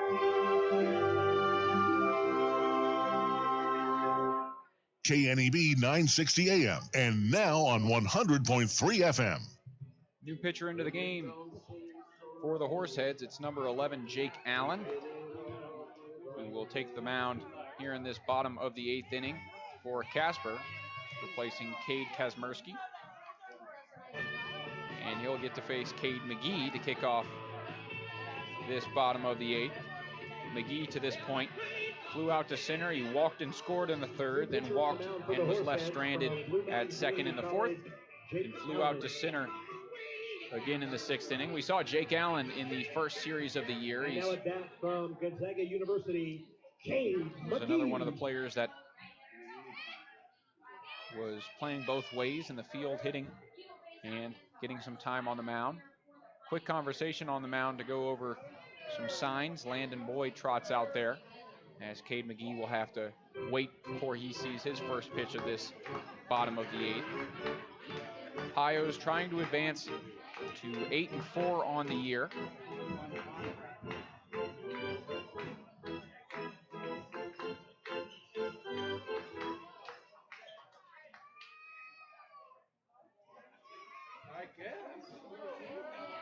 And after that conversation's done, he will get to see the first pitch.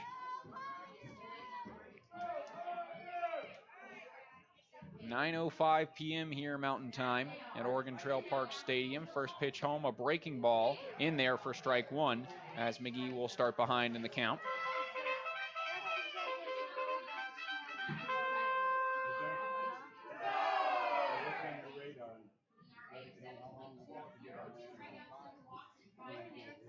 Oh, 1 count. Here's the pitch from the righty. Allen swung on and missed. Heavy hack from Cade McGee, but he comes up empty and falls behind 0-2. Cade McGee with 9 strikeouts on the year.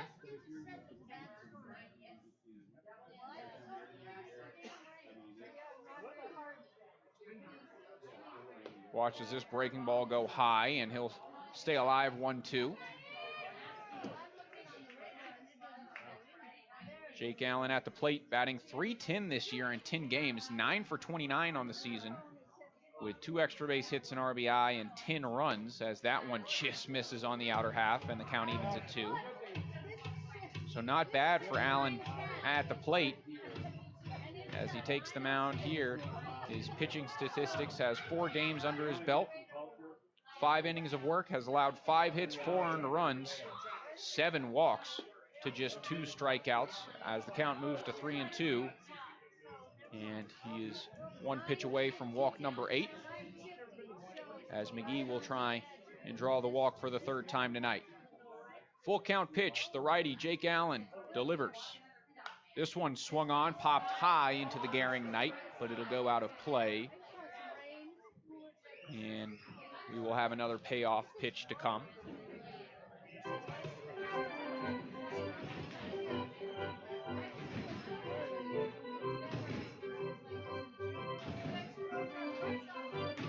Jake Allen sharing the name with Montreal Canadiens goaltender Jake Allen.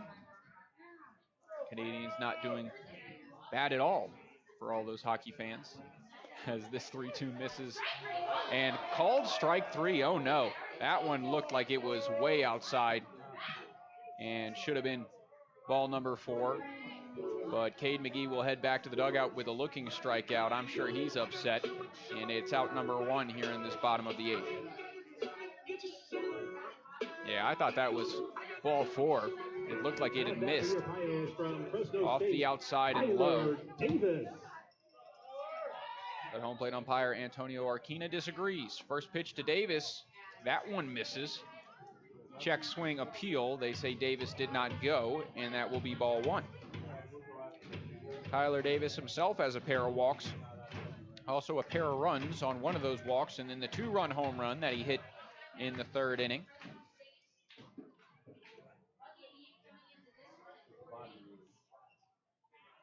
As here comes the 1-0. That one will catch the outer half, and the count evening at 1-1.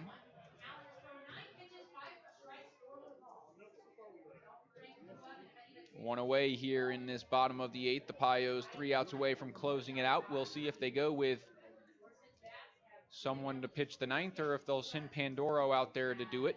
That one misses inside and low, ball 2. Pandoro not doing too bad in his 2021 Pioneers debut. Been with the Pioneers in the 2020 season as well. 2-1. That one drops into the zone. Nice breaking ball as the count moves to 2-2 now.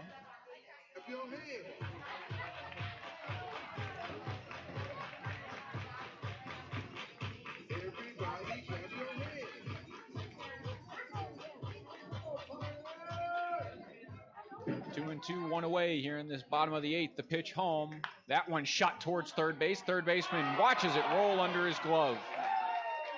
That's Christian Lopez over there as he tried to field that on the run and couldn't get it cleanly. And reaching on the E5 is Tyler Davis. We've seen a lot of errors throughout the first couple of weeks of the Expedition League, and a lot of them are on those types of plays where it looks like fielders can get to it if they just plant and field it cleanly. Instead, a lot of fielders opt to field it on the run with one hand, and that's where the trouble starts, is you can kick the glove, heel the ball, or in the instance of Christian Lopez, just watch it roll right underneath you as that one crosses the zone for strike one on Dalton Frank.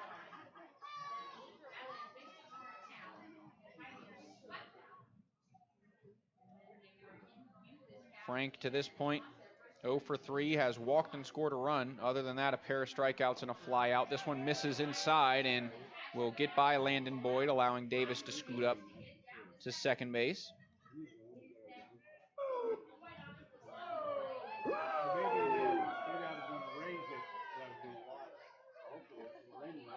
One count on the shortstop Dalton Frank in this 8-2 ball game.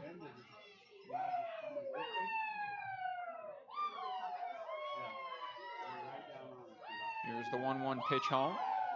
Breaking ball. This one popped up high behind the plate. Boyd ranges back to the screen, and it cuts back and drops. Landon Boyd can't come up with it, and another error allows Dalton Frank to get another life. The count moves to 1-2. Monument Physical Therapy in Gering offers the Bumps and Bruises program, offering 1 free consultation and 1 free follow-up for all area athletes. Monument Physical Therapy in Gering.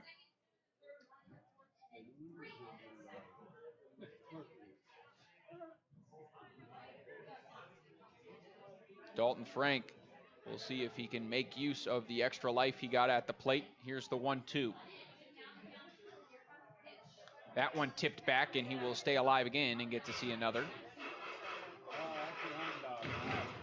Entering into today again, Frank had a .275 rate, 11 hits on 40 at-bats, leads the team in runs scored, and added to that total today, he's at 13 on the season. Also leads the team in extra base hits with his 5. I think that's tied for the lead with a pair of home runs. Runner goes to third, swing and a miss, and that's an out. No, Frank's going to stay in. No, it's a balk. Called a balk, so the runner advances to third base. The pitch doesn't count. Dalton Frank gets another life at the plate. As that's we saw a balk, a couple of balks in the Mining City Tommy Knockers series. But that allows the runner to move up to third. Another 1-2 pitch, this one off the plate for ball 2. So Dalton Frank has been gifted several opportunities here. We'll see if he can drive in that run. 1 out, runner on third base. Pios enjoying a 6-run lead. In the on-deck circle, it's JT Walden who has scored twice. This one now shot towards short. The runner coming home. The throw will be to first base, and it will be in time. The ground out from Dalton Frank scores the run, and the Pios add to their lead. It's now 9-2.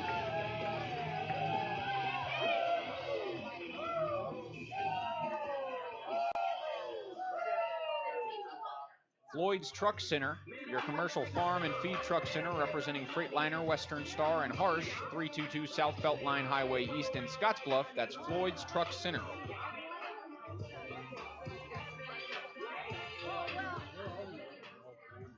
Now at bat from Gonzaga University, JT Walden. JT Walden will have his AB here with 2 outs, nobody on. Once again, thanks to all our listeners on our YouTube stream. And, of course, all the listeners on the radio, KNEB 960 AM, 100.3 FM. Here's the first pitch home to Walden. This one swung on, popped high on the infield, We'll see if this time the Horseheads can make a play. Third baseman comes in, and he will reel it in. That's Lopez to bring in out number 3. The Pios pick up one more in the bottom of the 8th.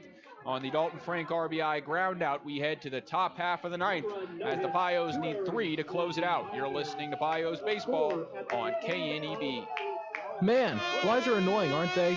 Especially when there could be 2,000 of them sitting on each cow in your herd. This can lead to stress that ultimately cuts down into your bottom line, and that's even more annoying. Using Purina Wind and Rain Mineral with fly control can help cut down the hornfly population, and it doesn't clump up so there's no waste, which means you can get less of that annoying fly buzz and more of that good buzz when people see how great your cattle look. Feed with greatness with Purina Wind, Rain, and Mineral with fly control. Learn more at Marker Ag at 718 21st Avenue in Scotts Bluff, or call us at 633-1057, or like us on Facebook.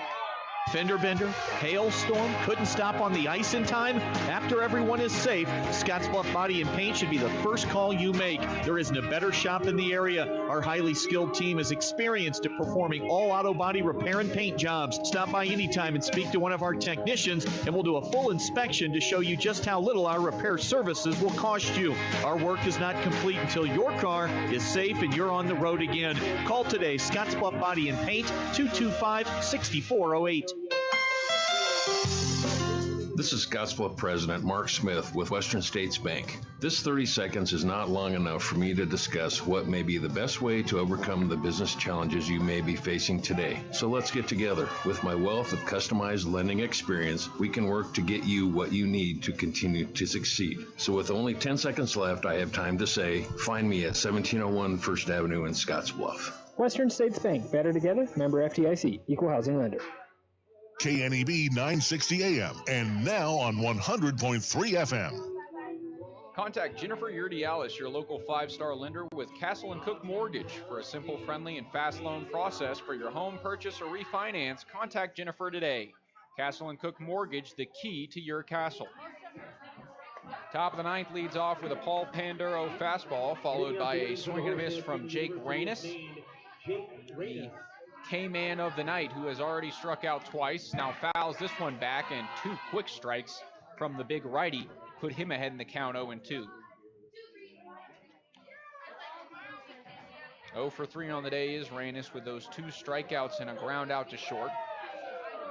And he'll have to battle to stay alive here, down 0-2 in this top of the 9th.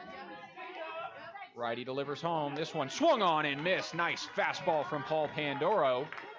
And the 3rd strikeout of the night from Jake Reynes is out number 1 here in the top of the 9th inning. Hydrotex is your lubrication solution partner, a member of the Holiday family of companies.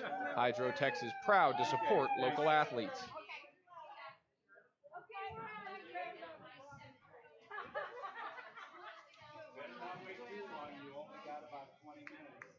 First pitch home now to Christian Lopez, misses high for ball 1. Lopez had one of the errors in that last inning.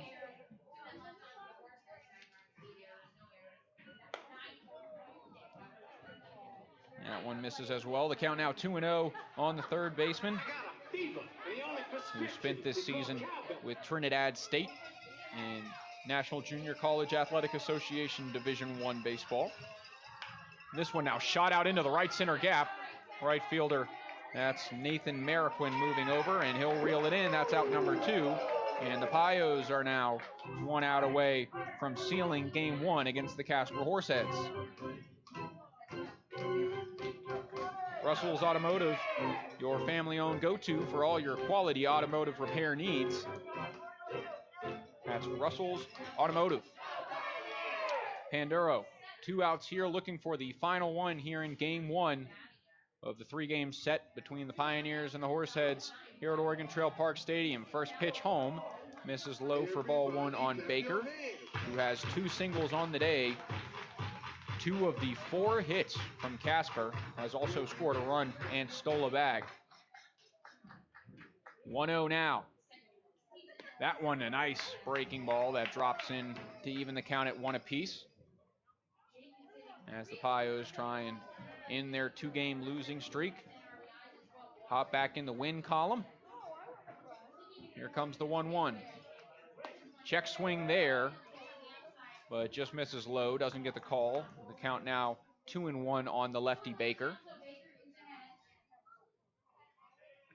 Pios lead 9-2 on the West Coast scoreboard. This one dribbled up towards second, fielded on the run. The throw to first is in time.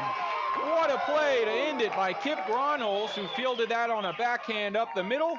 And that will wrap up game one of the series between the Casper Horseheads and your Western Nebraska Pioneers. They win this one by a score of 9-2. Pioneers picking up 8 hits to push across their 9 runs, and the Horseheads 2 runs on 4 hits. It was an impressive starting outing from Carson Ohl, who got the win and carried his team to victory.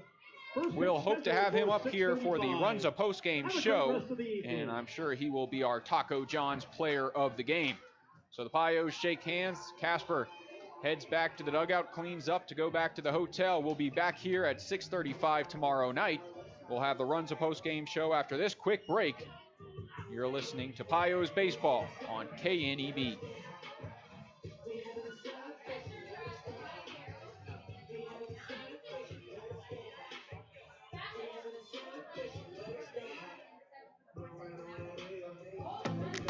Have you been waiting for better coverage and service? Well, that's exactly what you get when you join Viera Wireless, the better local and national network. For a limited time, get up to $1,000 off when you trade in your phone and upgrade to one of the latest models like the iPhone 12 series. Plus, we'll give you $200 more when you port in your number. No activation or hidden fees. Learn more at your local Viera Wireless store or at viero.com today.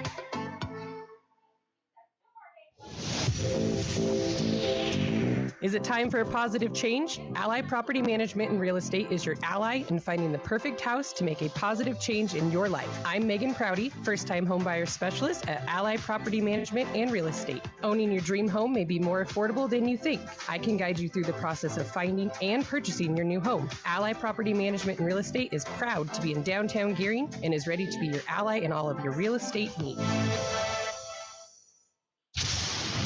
A thunderstorm or tornado doesn't have to last long to wreak havoc. Once the storm has passed, it doesn't mean the danger has. There could be a variety of deadly hazards left by the storm, like a down power line. There's no way to tell if a power line is energized and potentially deadly. A down power line does not have to be arcing or smoking to kill you. Stay away from it. Keep others away and call 911. For more information on how to be safe during and after severe weather, go to safeelectricity.org. Brought to you by Chimney Rock and Roosevelt Public Power Districts. Your Touchstone Energy partners. Make your summer more rewarding with a Visa Rewards credit card from Platte Valley Bank. Earning 1% cash back on purchases means more ice cream, flip-flops, sunscreen, pool floaties, or whatever you need to make your summer a little cooler. With no annual fee, no balance transfer fee, and the security of having your local bank behind you, a Platte Valley Bank Visa Rewards credit card just makes sense for you this summer and for many summers to come. Apply online today at www.pvbank.com. Platte Valley Bank, member FDIC. Subject to credit approval. Certain restrictions may apply.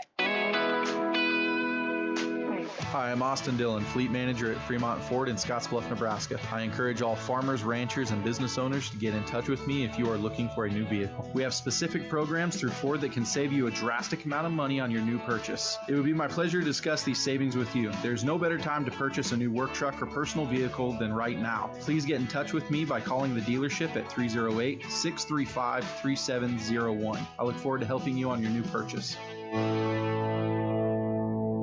Now is the time for side dress application of dry nitrogen for this year's crops. Successful producers know a complete side dress program from Westco will ensure their corn and beets have the nutrients they need to produce top yields. Westco can custom apply your side dress fertilizer with our John Deere row crop dry spreaders and save you time to accomplish other tasks during this busy spring. Let our people and equipment help you apply dry nitrogen at a rate that best fits your goals in operation. Contact a Westco location to schedule your side dress application today. Westco, service, solutions, success. It's time now for the Runza postgame show, presented by Runza Restaurants.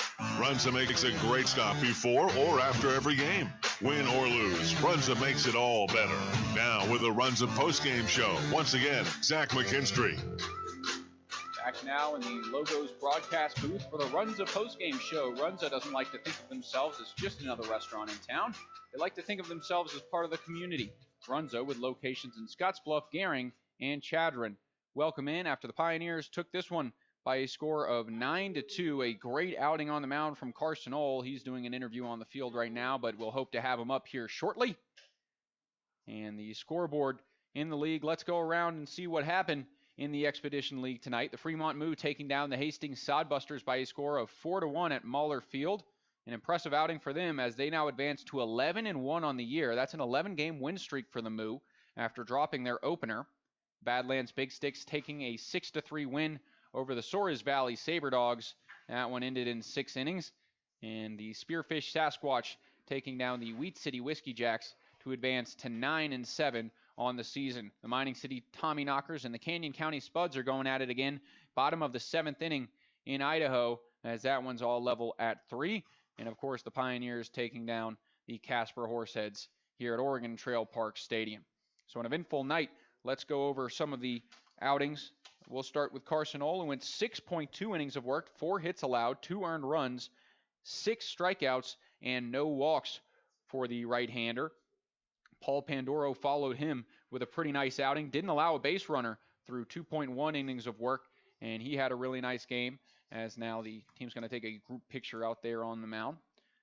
On the offensive side of things for the Pioneers, it was Tyler Davis who led the way, had the 2-run home run in the 3rd inning, scored a run in the 7th and one in the 8th as well, after he walked twice and reached on an error, and he had a really good day at the plate. JT Walden picking up a pair of runs on his single, came around to score on an error and also scored on a walk, and the Pioneers rolled in this one to their big win by a score of 9-2. So we head now to a quick break. We'll come back in a second, and hopefully we'll have an interview.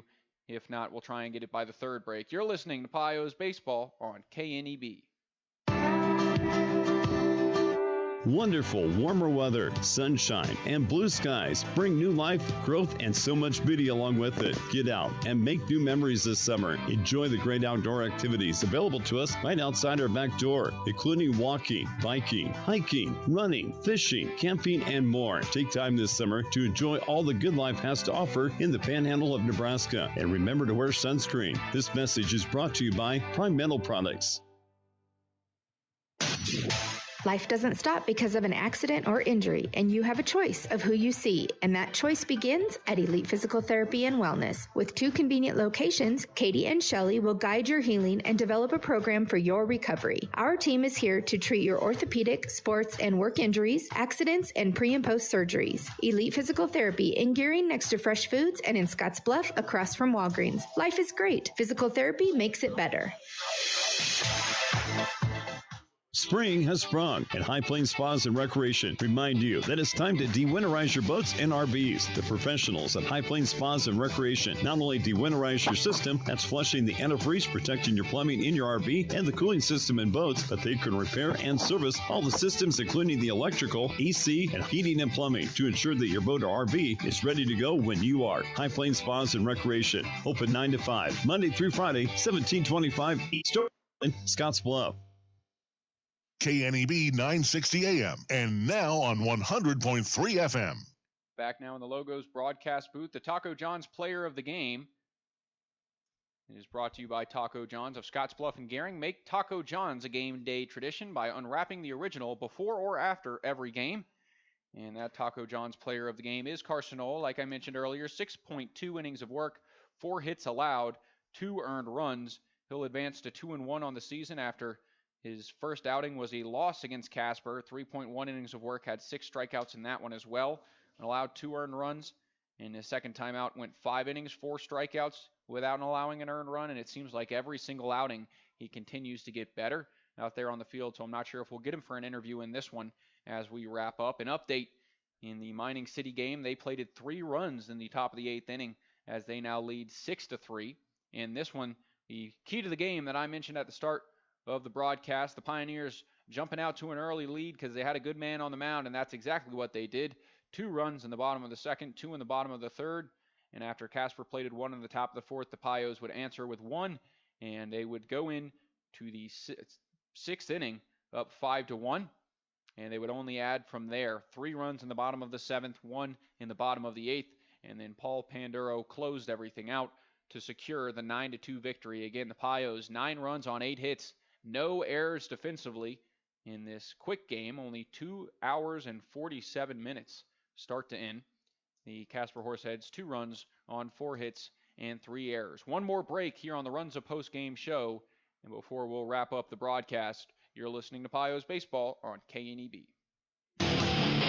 You can take the trailer out of Texas, but you can't take the Texas out of the trailer. PJ Trailers are built in Texas with the same attention to detail to hold up to the hardworking professional using them. Ryan's Welding and Trailer Sales in Scottsbluff is your authorized PJ Trailer dealer with a wide variety of sizes. ATV trailers, car haulers, equipment trailers, tilt deck, and gooseneck trailers. Ryan's is also a full-service welding shop. Stop by 1110 Avenue B in Scottsbluff or call 308-575-0710. Now is the time to get all your school spirit gear, and the place to get everything you need is Logos in Gearing. School spirit is what they do at Logos. Whether you're a bulldog, a bearcat, or a tiger, they've got everything you need, from sweats to hats and, of course, t-shirts and sweatshirts. Need something for the entire team? Stop into Logos, and the guys will custom design it, print it, and have it ready for the game. There is no job too big or small for Logos. Logos in downtown Gearing. The renters moved out, and the house doesn't look exactly like it did when they moved in. Landlords and realtors call Bluffs Facility Solutions. Let our team of cleaning professionals get the house ready to be rented again. No job is too big or too small. Weekly, bi-weekly, monthly, or one-time jobs are available. Using the best products and equipment, including our truck-mounted professional steam cleaning for carpet, upholstery, tile, or grout. Let us do the cleaning. Now part of the Ideal Linen family. Bluffs Facility Solutions, 632-7197. KNEB 960 AM, and now on 100.3 FM. Back now for the last time in this broadcast, the Pioneers taking down the Casper Horseheads by a score of 9-2. Updated league standings. Again, the Fremont Moo leading the Clark division after an 11-1 start to their season. The Spearfish Sasquatch picking up the win and advancing to 9-3. So the Pioneers not gaining any ground even after the win. They move to 8-4. And are 1 game back as second place, 3 games out of first place. The Pure Trappers are 5-5 and 5 games out of the first place spot. Sioux Falls Sunfish at 3-8, and the Hastings Sodbusters fall to 3-9 at the bottom of the Clark division. Top of the Lewis division, Mining City Tommyknockers looking to advance to 8-4 on the season, currently 7-4. But that game not over yet. The Soares Valley Sabre Dogs at 8-5. The Wheat City Whiskey Jacks at 6-7. The Badlands Big Sticks advance to 4-9. Casper Horseheads falling to 3-9. And then the Canyon County Spuds round out that one at 2-7 and are in danger of falling to 2-8 on the young season. That wraps up our broadcast here on KNEB and YouTube. The Pios win this one by a score of 9-2. Back at it tomorrow at 6:35 for Game 2 of the series. For everyone involved in the broadcast, I'm Zach McKinstry. Thanks for listening. We'll see you all tomorrow. This has been the